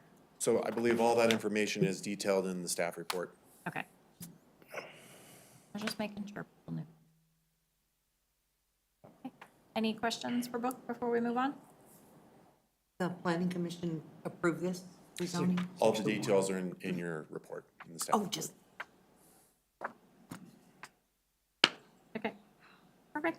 All right, thank you. Please open the vote. The vote is open. Please vote.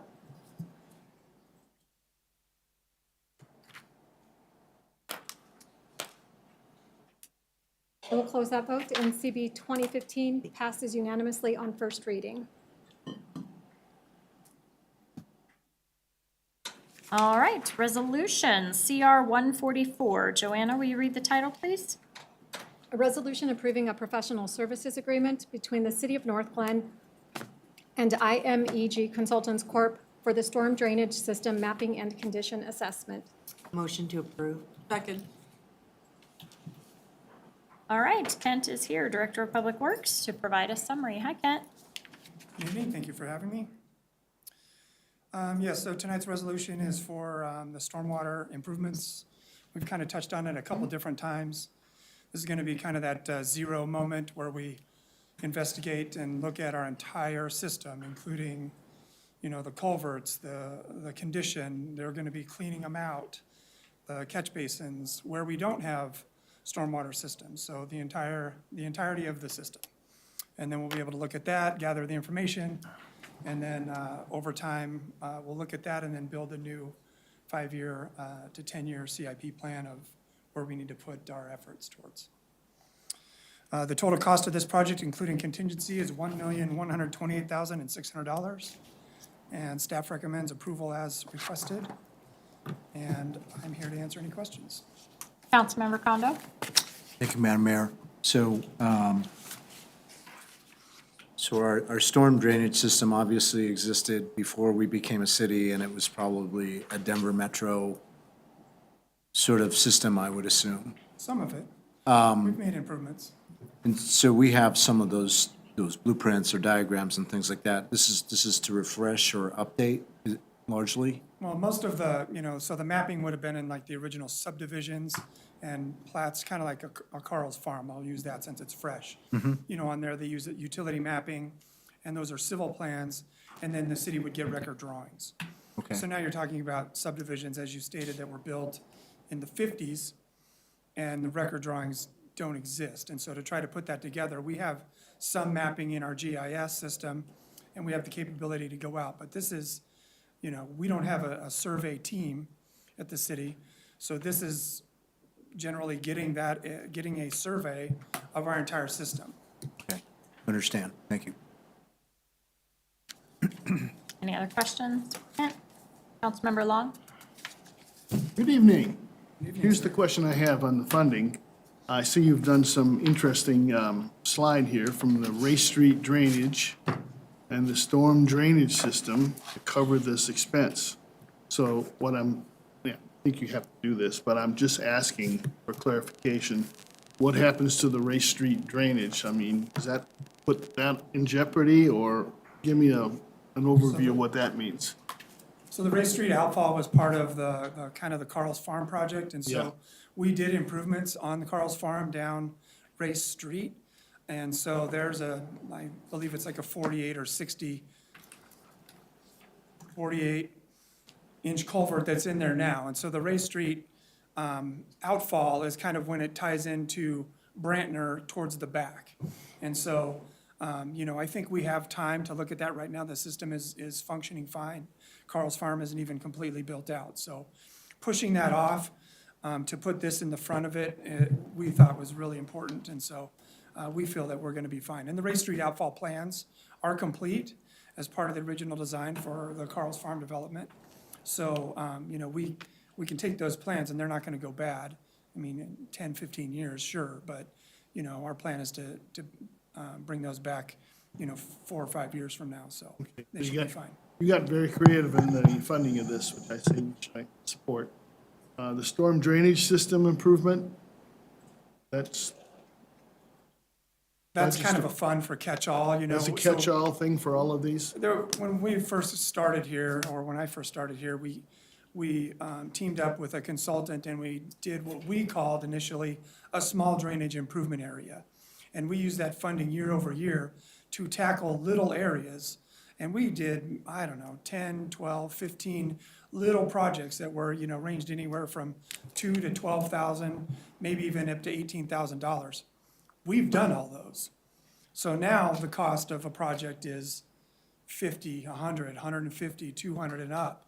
And so that's why this project is going to be so vital to see where we want to direct those funds. And then I'm sure at some point next year, we're going to be back asking for an increase in the stormwater fund because it doesn't support what we want to do in the future.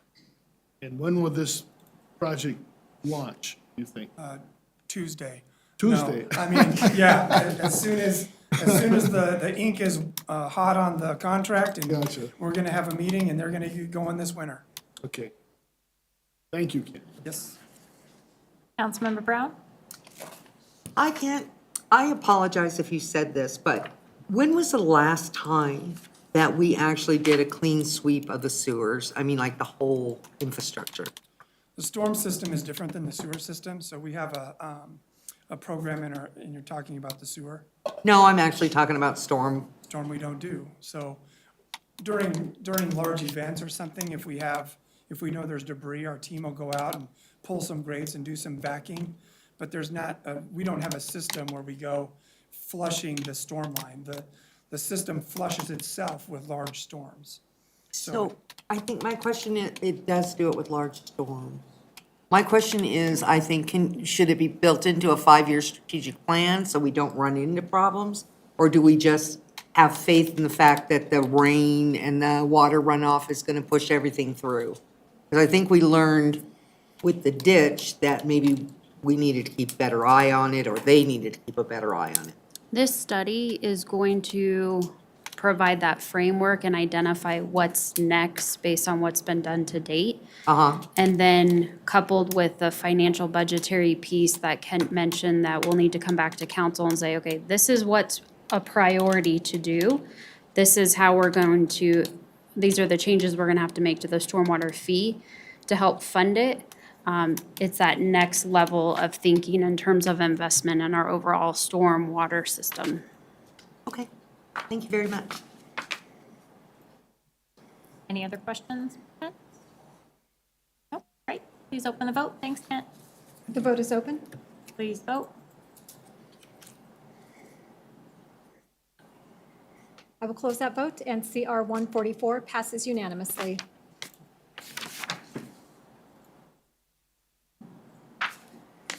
All right, CR 148. Joanna, will you read the title, please? A resolution approving an agreement between the City of North Glen and Baker Builders LLC for the Parks Building and Facility Remodel Project. Move to approve. Second. All right, Kent is still here. Hello again. Tell us about this one. Again. So, yeah, we started out with this project being, something we were gonna do at M&O. You've heard over time that we changed this when we combined the maintenance team. So that maintenance team is still crammed into a little tiny room over at the water plant, or at the water plant. So this is to redo an existing facility that we have at the water plant, and then to, again, get a new building for the Parks Department up at the Northwest Open Space. And then they will vacate their existing barn at the water plant and move all their equipment up to Northwest Open Space, creating efficiencies for both departments. The total cost of this project is $662,873. That includes contingency and 2 bid alternate items. And you can see those bid alternate items were a extra wall and roof insulation, and a concrete apron outside of the facility building, which is right now just millings. Great. Any questions for Kent? Councilmember Brown? Love you.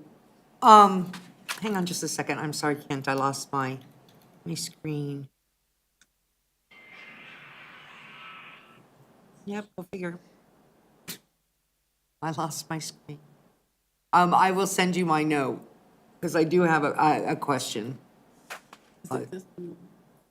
Oh, there it is. That's what I was looking for. When we went to Attorney Ramos's office, when he first opened his office, he used a Northglenn contractor to build that building and all of that. Are any of the bids that we got from Northglenn contractors or Northglenn businesses? I don't believe so, looking right off the top of the list. Not that I'm aware of. Fair. We know that Phelonk, who's done a lot of work, specifically at our water plant, is a local firm. What was that, please? The one we're choosing? No. They work on our water projects, but they're a local firm. Okay. Thank you very much. Any other questions? No? All right, please open the vote. The vote is open. Please vote. I will close that vote, and CR 148 passes unanimously. Okay. CR 149. Joanna, will you read the title, please? A resolution approving addendum number 1 to the professional services agreement between the City of Northglenn and American West Construction LLC for 2023 utility emergency response services. Motion to approve. Second. All right, tell us about this one, Kent. Thank you to the city clerk for putting my items in order. Yeah, that is nice, yes. Yes. This is our emergency contract. Every year, it doesn't make sense tying up hundreds of thousands of dollars for unknowns. And so we usually start, with a $60,000 contract, and then we cross our fingers and see how far we can get. And so in this instance, we had 2 water breaks almost back to back. They were sometime in July, I believe. One was over off of 104th and Inca, and the other one was on Melody Drive, and both of these were water line breaks. And so this is an ask for an additional $100,000 to cover those 2 emergencies and give us an extra $32,000 remaining. And just a side note, we had a water break on Saturday, and American West was out today fixing that in the little, the mushroom buildings over off of Huron by Heather's house. And so that was fixed today. And it was a broken valve, but there may be enough contingency remaining to cover that, but if not, we'll be back. Great. Any questions? Okay, please Thank you. open the vote. Thanks, Kent. The vote is open. Please vote. I will close that vote, and CR 149 passes unanimously. All right, CR 150. Joanna, will you read the title, please? A resolution approving the assignment of the enhanced sales tax incentive agreement from Prost Brewery Company LLC to Prost Holdings LLC. Motion to approve. Second. All right, Allison Moding, our Director of Economic Development, is here. Hi, Allison. Good evening. Thank you for having me. This resolution tonight will accommodate some changes that Prost has made to their organizational structure following some financing and liquor license regulations. And so they did approach us earlier this year to ask if they could reassign the incentive from the previous organization, which was Prost Brewing Company and Beer Garden, to their new administrative, essentially holding company, Prost Holdings LLC. So this is purely an administrative function. The terms of the agreement will remain unchanged. It's only going to impact the, I guess, the recipient of the incentive as it gets ramped up here shortly. So any other questions? I'd be happy to answer those questions or go over the terms of the agreement if you'd like. This one's pretty straightforward. Thank you. Please open the vote. The vote is open. Please vote. I will close that vote, and CR 150 passes unanimously. Thank you. Okay, I am now going to recess our city council meeting and call to order a meeting of the Marijuana Licensing Authority. We need just a minute. Lisa, will you call the roll, please? Mayor Lighty. Here. Mayor Pro Tem Lukeman Haramasa. Here. Councilmember Long. Here. Councilmember Jaramillo. Councilmember Kondo. Here. Councilmember Burns. Here. Councilmember Goff. Here. Councilmember Brown. Here. Councilmember Walker. Here. Okay, we will start with an approval of the minutes. So is there a motion to approve minutes from September 11th, 2023? Motion to approve. Second. Please open the vote. The vote is open.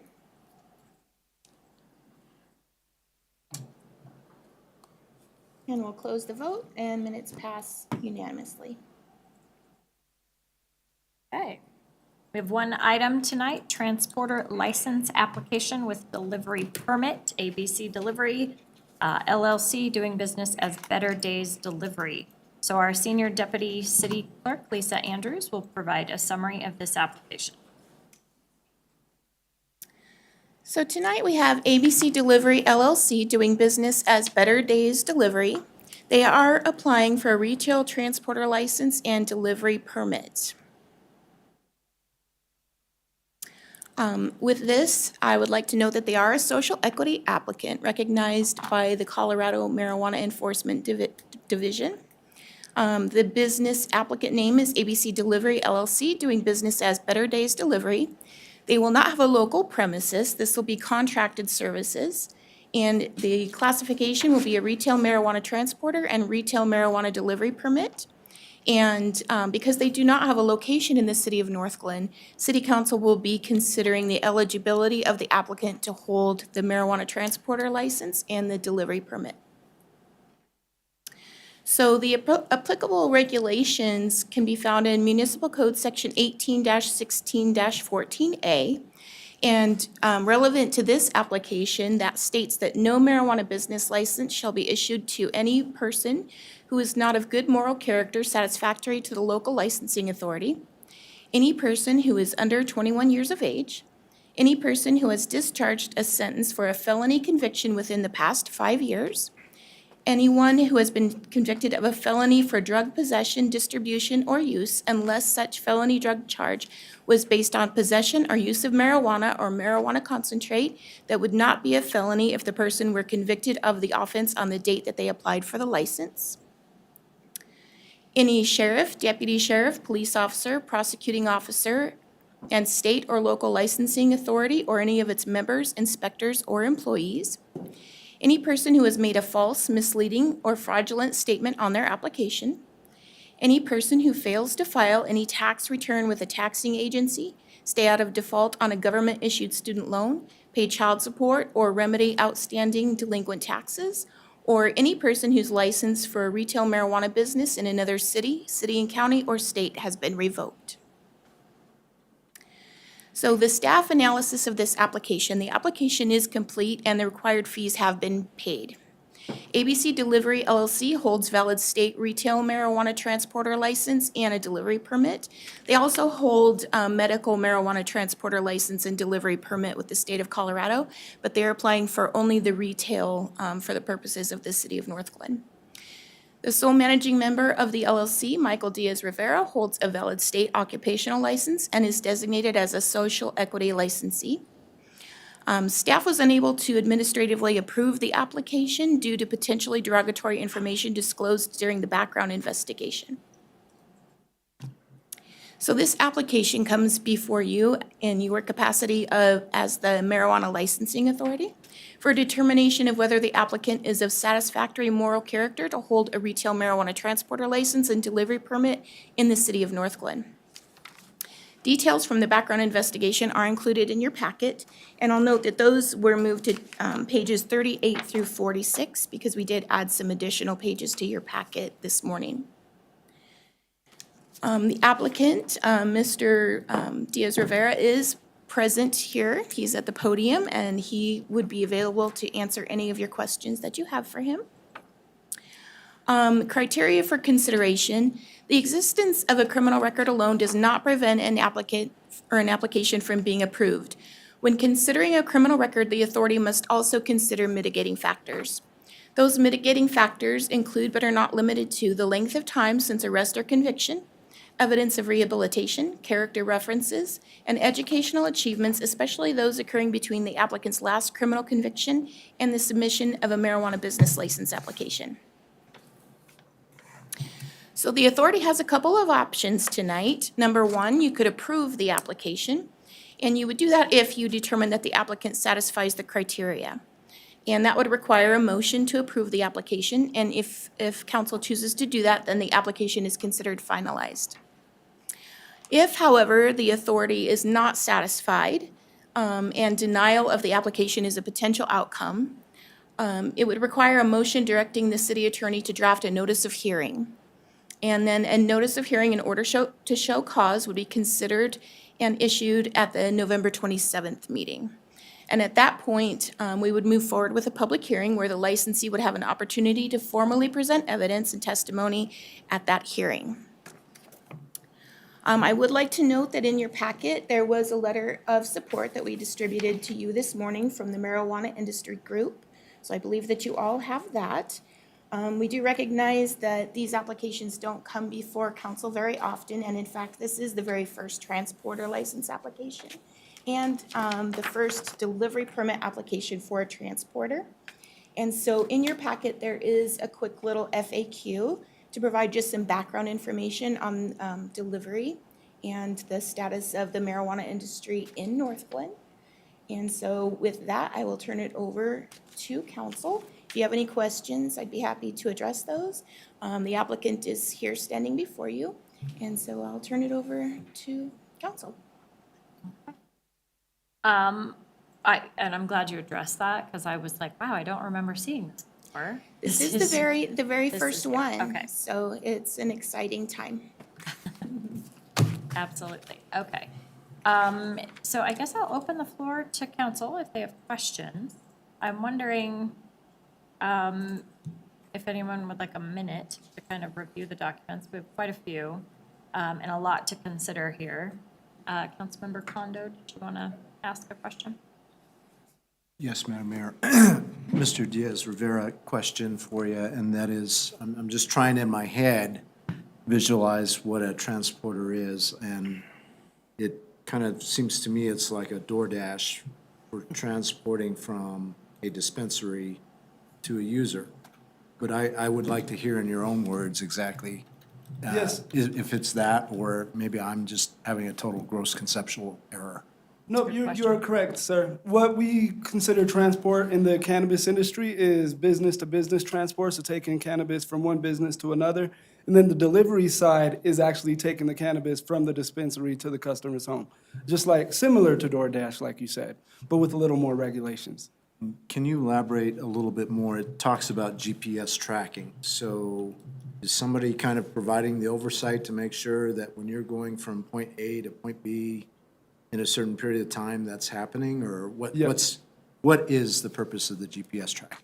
Yes, so all of my vehicles have a tracking device on them, so if anything happens with the vehicle, we would be able to track it down. But also there's delivery software that's able to track the driver while they're delivering the product, so that we're knowing where they're going, that they're following operations. And when you talk about the product, is that in a sealed canister? How do you make sure that there is no pilfering or wastage, so to speak? Yes, sir. All of product is packaged and sealed before the drivers pick it up from the dispensary. And I should mention my dispensary partners. Oh, they're right here. I'm sorry, I got lost. But David, Michael, and Fu are here to represent Agati tonight. But everything is packaged and sealed before we pick it up, and then it goes into a sealed, locked container inside the vehicle. That's actually in the trunk of the vehicle. And then once they get to the customer's house, they unlock the lockbox and take the product to the customer. Okay, thank you very much. I may have a question later, but I'll yield the floor. Thank you. Well, mine's a clarifying question, just because it's new and there's 65 pages. So are you an independent contractor? Yes, ma'am. We're a third-party delivery service. Just want to make sure Councilmember Brown? I have a couple questions, at least two so far. You know, I'm looking at your criminal arrest and your, you know, all that really good stuff that goes on. I'm not seeing anything after 2012. Is that true? I mean, is that how you're seeing it? I will have to double-check to make sure that I'm being correct, but I think that's about right. 2012? Okay, I noticed what most of them are for, so. Yep, you see the industry. Isn't I'm that in. about the same time? Everything went legal. Okay. My next question, because I'm a little confused. I'm not confused. Is this structured or built like they're doing in California with all of their delivery, where is if you are out of state, you couldn't order from Illegad to have, say my brother came to town, not that he smokes, he couldn't order because he's not a resident of Colorado, or you're still allow a non-resident to have delivery? Yes, they can, so it is very different than California's model. So just briefly, California's model is what we call the ice cream truck model, where they're able to have product on their vehicle, they can go anywhere and meet people. Here in Colorado, we have what we call the pizza model. Think of a pizza delivery service where everything's packaged, we don't have anything on our cars, we just pick it up and take it to the customer. That's the difference between Colorado and California. But as far as who can order, anyone can order as long as they are over 21 and have a valid ID, but they do have to be at a private residence according to Colorado regulations. Okay. My other question is, once it's delivered, is there another verification process for age? Because I would imagine ma'am. they're gonna, if they have to order it, they have to put in their driver's license number and all that good stuff, right? That is correct. So when Bob drops, or you drop it off at, you know, a house, you're gonna ask for an ID again? Yes, correct. Once we get to the customer's house, we will verify that it's the person that ordered, they are of age, and they meet all requirements. Okay. Thank you. Thank you. Councilmember Walker? Mr. Diaz-Rivera, I just want to piggyback off Councilmember Condo's question. You got about 90% there of the whole process of the marijuana getting to the customer, and then I see in your packet that payment is made via any legal means acceptable to the specific business. And it says some require cash payment. I'm just kind of curious, would you guys require cash, or are you a cash business, or is it all electronic? So there's no cash? It depends on the dispensary partner. Okay. Right now with Agati, we're not planning to use cash. Awesome. So, yep. And Okay. that is my hope, just for safety, to be honest. Okay, thank you so much. Councilmember Goff? Thank you. I remember in 2019 when we discussed this and passed it, and it's so surprising to me, this is the I first know. application. And I was looking through this, and maybe I remember it from somewhere else, but you can, if someone orders from a marijuana delivery, or marijuana dispensary outside North Bend, you can pick it up and deliver it to North Bend, is that? No, or ma'am. So you're just specifically attached to that one Yes. specific shop? So for delivery in North Glen, you have to deliver from a North Glen dispensary. Okay. You can't. I was trying Yes, to ma'am. remember if I remember that right. All right, that sounds good to me, so thank you. Councilmember Burns? Thank you, Madam Mayor. Yeah, just kind of piggyback off of Councilmember Brown and Councilmember Goff's comments. This is set up a lot like Jersey, right? Yes. Say Okay. more. Okay. don't know. Fellow members of the dais, it's alcohol delivery. Yeah, so it's, like you have to, it has to be within an X, I think it's 20-mile radius of where you're delivering from. They have to check your license, make sure, you know, not that I ever threw any house parties or something like that. Of course not. But like, you know, kids aren't ordering underage. And that's, like, the industry's pretty, like, those regulations are pretty established on the alcohol side of. It was a great service during, The alcohol. yes. Mayor, can I ask one more? Is it just gonna be you, or do you have employees under you? I have delivery drivers. You do have drivers under you? It doesn't make a difference. I was just curious. But starting out, it will just be me for the first couple weeks as I work out the kinks. So if you want delivery from specifically me, you'll have to go early.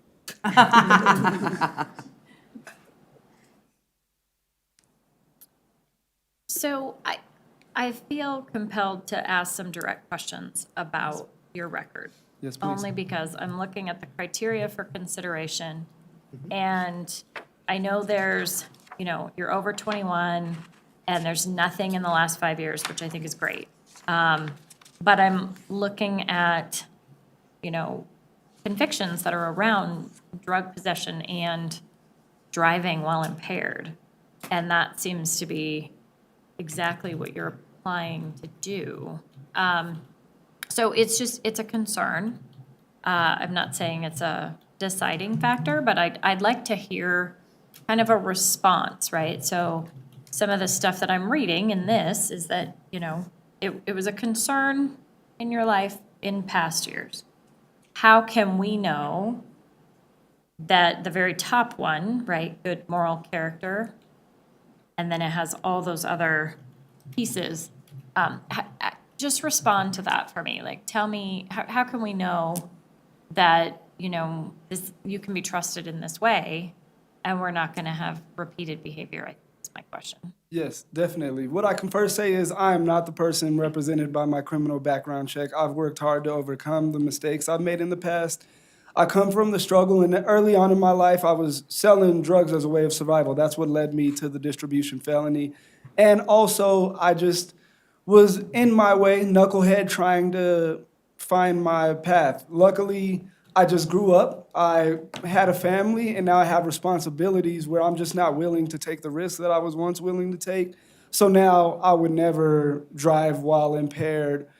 I would never do anything that would put my business in jeopardy, but really my family most and more over everything. So, yeah, all I can say is I have made mistakes, and I apologize for my mistakes. I've tried my best to repay my debt to society, and I've just grown out of that way of being.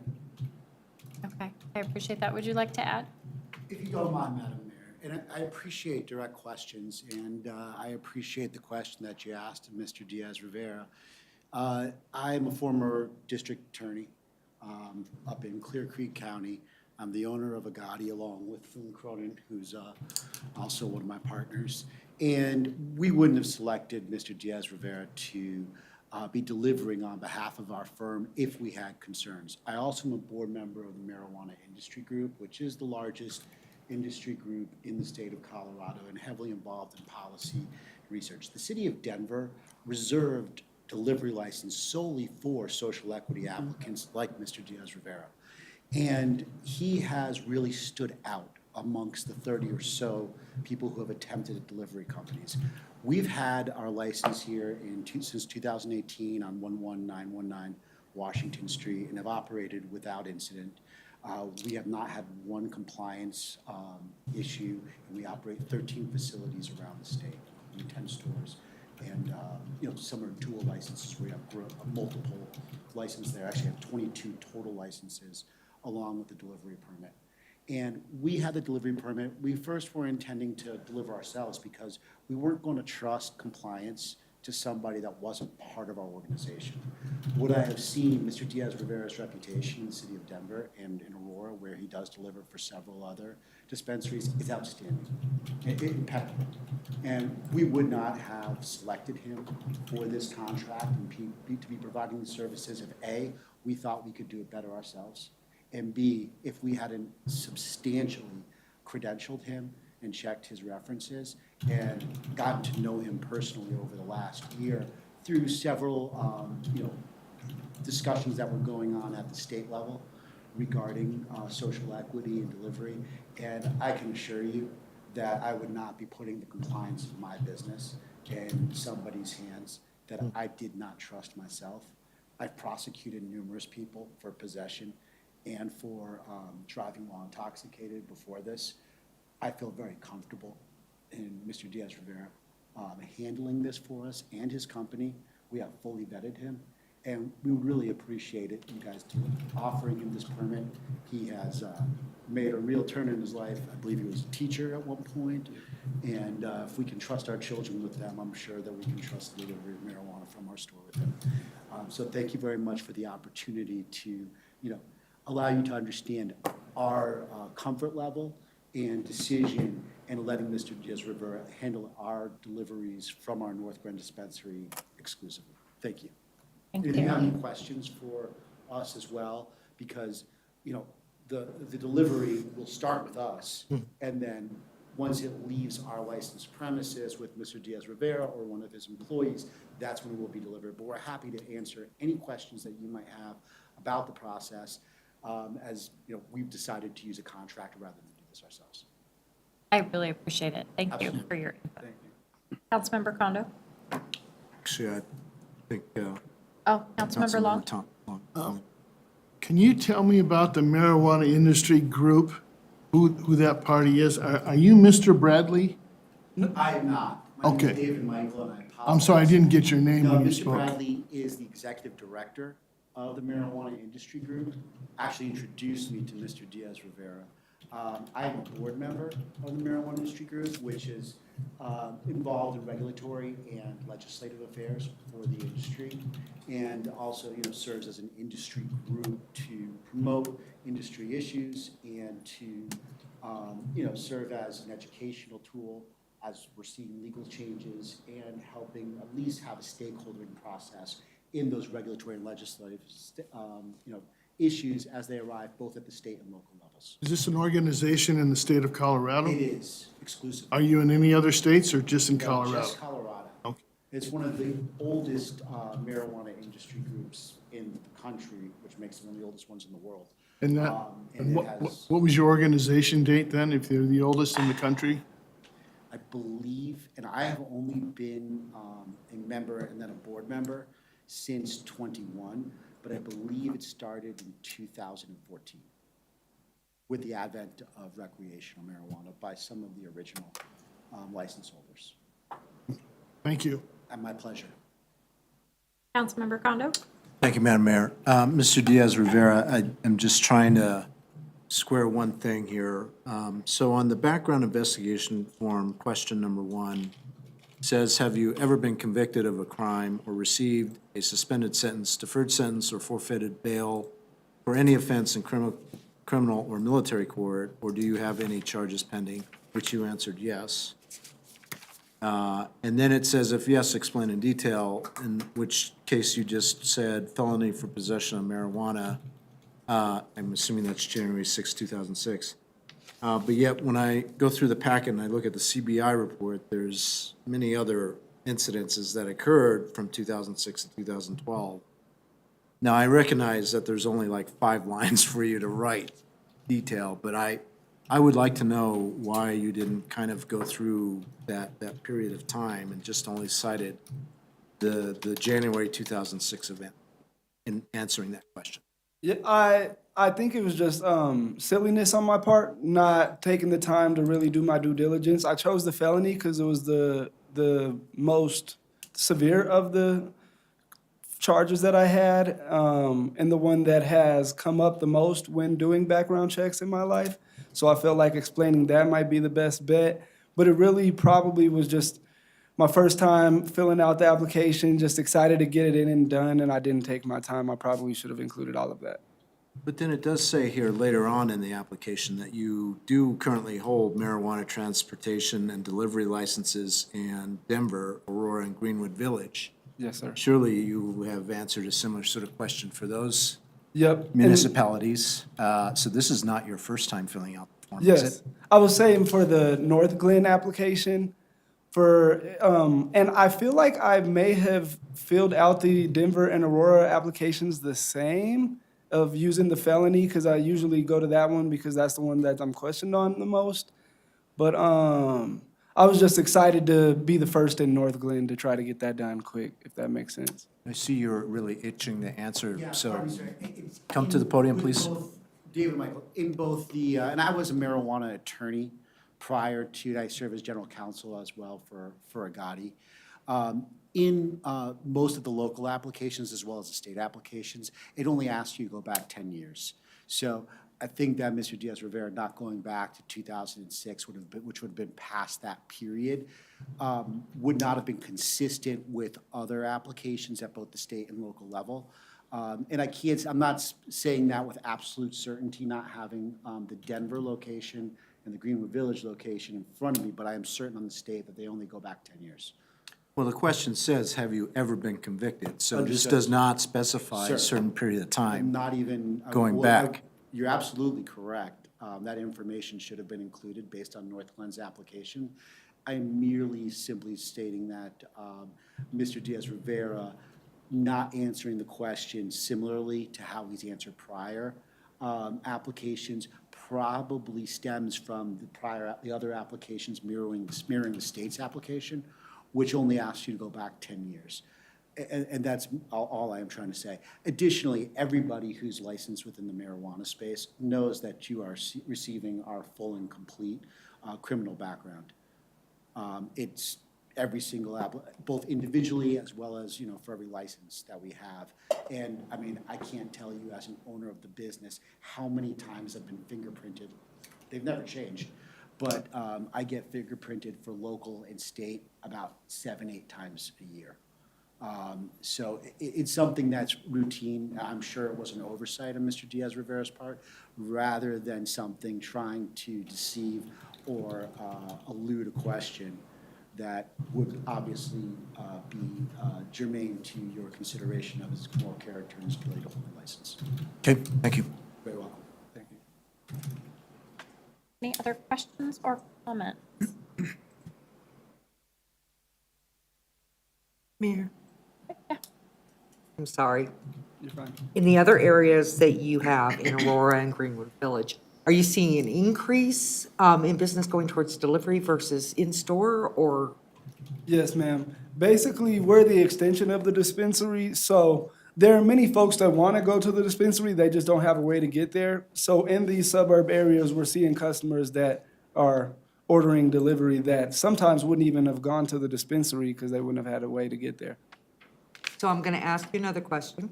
Yes, ma'am. What I want to know, and it kind of, I think it goes back to what Mr. Councilmember Kondo had said earlier. When you pick it up from the store, is it the same bag that the store uses that you transport it with? Yes, ma'am. Yeah, there's no changes to that. It's put in your trunk and you're on your way.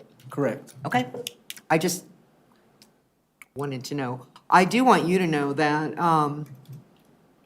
I, in a way, agree with only putting the felony conviction on there, knowing that you're going to get all the other stuff, and a lot of your charges were dismissed.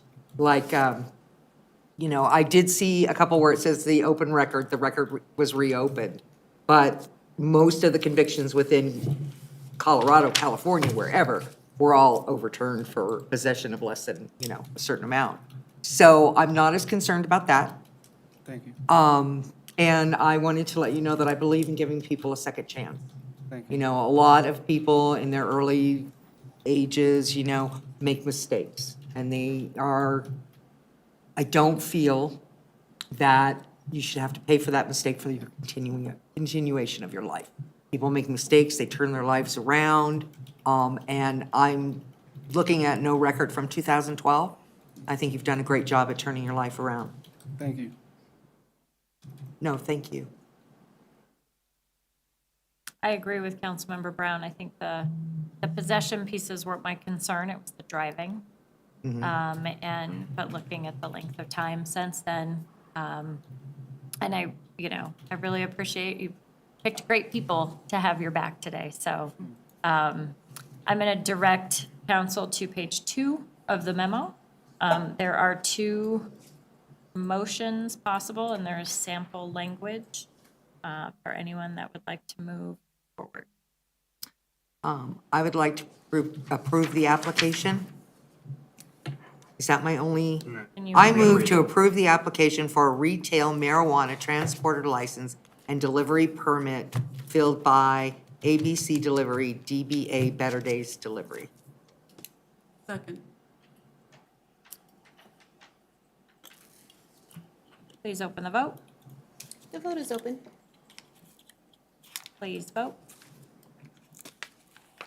We'll close that vote, and the motion passes unanimously. Congratulations. Thank you all so much. I truly appreciate you. Thank you for Good luck. taking the There you time go. Take a picture of it. Yeah. Good call. Thank you all very much. Thank you for Thank your you. time tonight. Commitment to both first meeting inclusion as well as here. It was one of the more like board meetings I've gotten to sit in. I bet. You're welcome. Thank you. Thank you. I will now adjourn the meeting of the Marijuana Licensing Authority and reconvene the regular city council meeting. Our next item is a discussion item, shelter neuter return program update. Chief Jim May is here to present. The cats are back. Mayor, council, good evening. My favorite topic. Oh. Shelter, neuter, and return. Fall of 2022, council approved an ordinance we brought forward on taking care of our feral cats in our community, right? So, but I want to give you an update on, the program was really implemented late fall. In 2022, we had one cat that went through that program and went out back and rehabilitated and put back into the community. In 2023, actually, we only took in another 3 cats and released them back into the community. We did have more cats brought in by residents and other stuff, but fortunately, some of the cats, and this is probably an education piece for the community, if you're seeing kittens or really small cats, that are wild, that are out there, and we're able to catch them quick enough. So there are some caught off of Irma Drive. I think there was 7 of them, and they were able to be adopted out. So I think, the earlier we get to them, the better we are at socializing those animals and adopting them out. But the program's working. We haven't seen any problems with the current ordinance. However, there has, some of our sister cities around us are going to similar programs like that because it is best practices, right? So, but one of the concerns is one of the communities, they trapped quite a few cats, and then they returned a lot of those, all the cats back in to that area. And I want to say, I think my animal control officer said it was like 10 or 15. So that's a concern, releasing that many back. So we're going to evaluate that, look at it. I'll work with my animal control to see if we should put a limit on, maybe from the shelter of how many they can release back to a certain area, because that seemed kind of excessive, right? So I have no idea. We're going to have to get some experts on what that number should be and what other consequences could happen if we released only a few of that. What do they call a herd of cats or a covey of cats or a, I don't know what they call it. But anyway, the village of cats that we have to return, I think we have to come up with a number of what we can return back in there. But as of now, do you guys have any questions or would like any more information on this topic? Councilmember Burns? Thank you, Madam Mayor. Oh. Okay, Chief May. So how do we get so many cats? besides I mean, I understand how kittens happen and things like that, but like. And she just had a baby, we're gonna give you a big one on that. But like, is it like that, it's like pets that get out? Because I'm thinking of like, you said like, you know, it's better, we can adopt them out if they're like younger. But like if they were once like a pet, you know what I mean? Like if they were loved and had a home and like what, like how, because like we, like in my little like cul-de-sac, like we have like 2 cats, like 3 cats that just like chill and like vibe, but they go home at night, right? Like. We're not laughing at you, we're laughing with you. They chill and vibe, and then they go home, at night, after they're done working. Or with party for a little bit and go home. Yeah, I don't know, they just like hang out in the We're sunbeam, I don't know. Again, I think sometimes people, you know, kittens are cute. Once they get to the point where they're not cute anymore, they could put them out, or release them, drop them off, which is totally unfortunate. Cats are a lot better at dogs of survival, right? So, you know, they can, and then once, you know, they start having babies, those babies, you know, the next generation are real feral, right? So I think that's how they get in, and one of the things to combat that is that shelter, neuter, and release back in, because it kind of controls that population.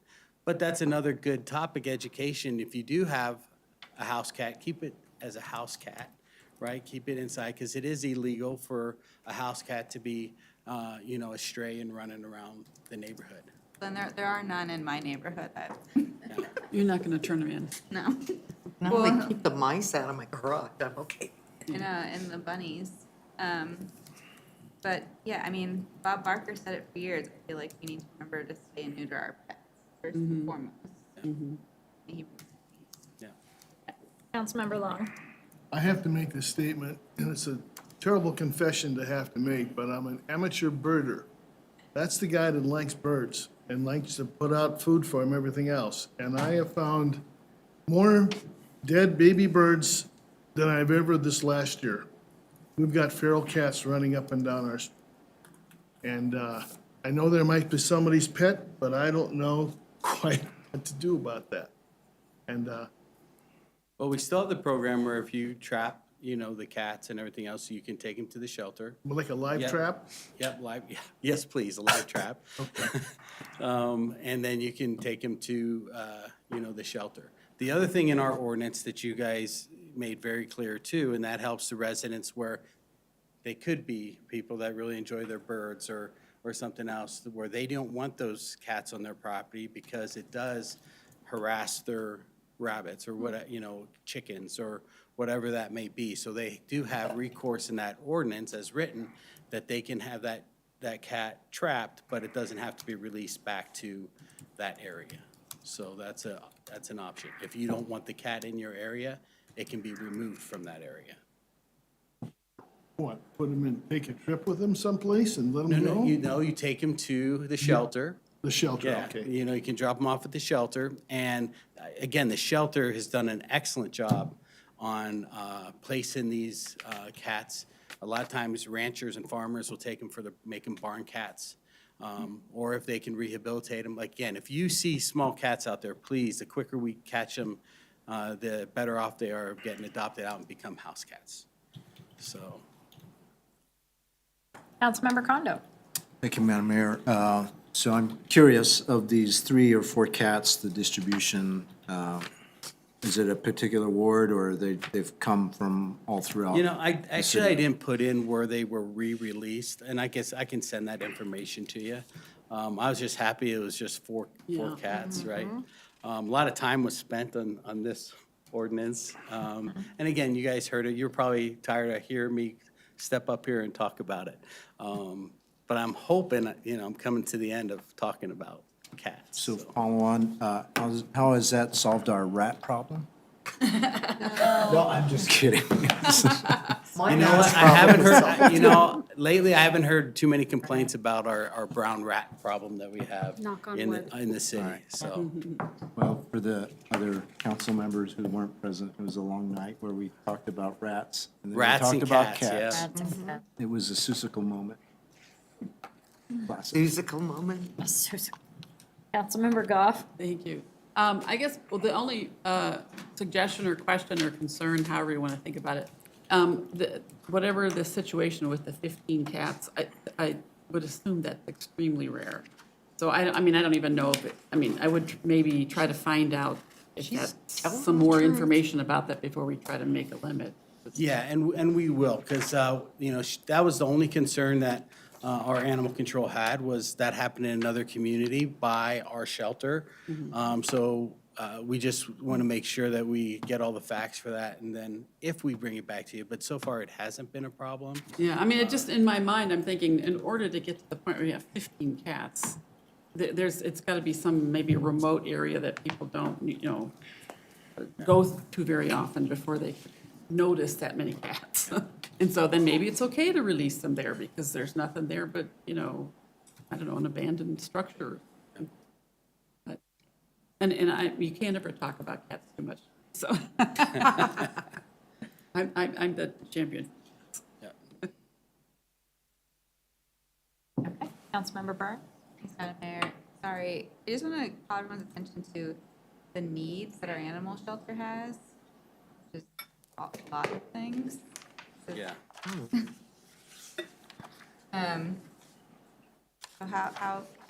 what can we do about that? I mean. I think it's being aware, letting people know that we have an incredible animal shelter. And please, if you would like a pet, or if you know, you have people that are out in the country that really wants, especially cats, right? They're, sometimes tough to adopt out, because not everybody's like Catherine and loves cats.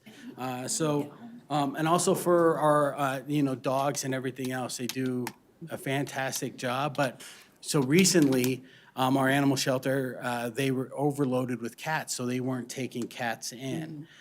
So the quicker we can adopt those out, the better off that opens doors. So when someone catches a bunch of kittens, they have a place to go. So that's a great point, Megan. Thanks for bringing that up. So Anytime.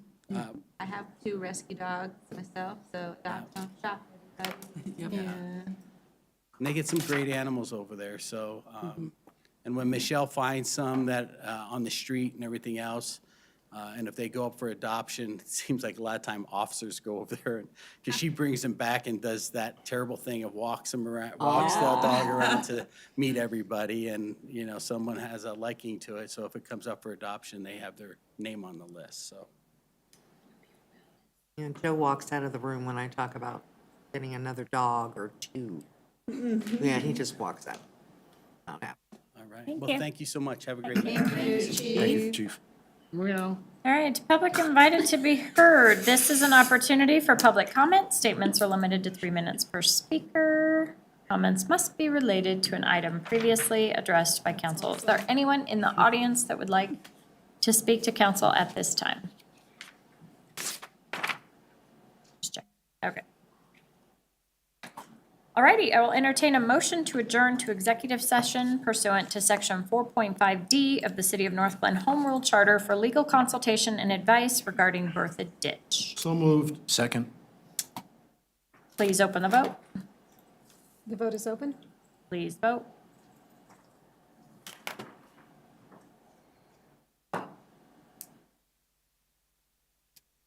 Joanna, I'm a big fat yes. I just I think I logged out of Okay, we've got you. trying to.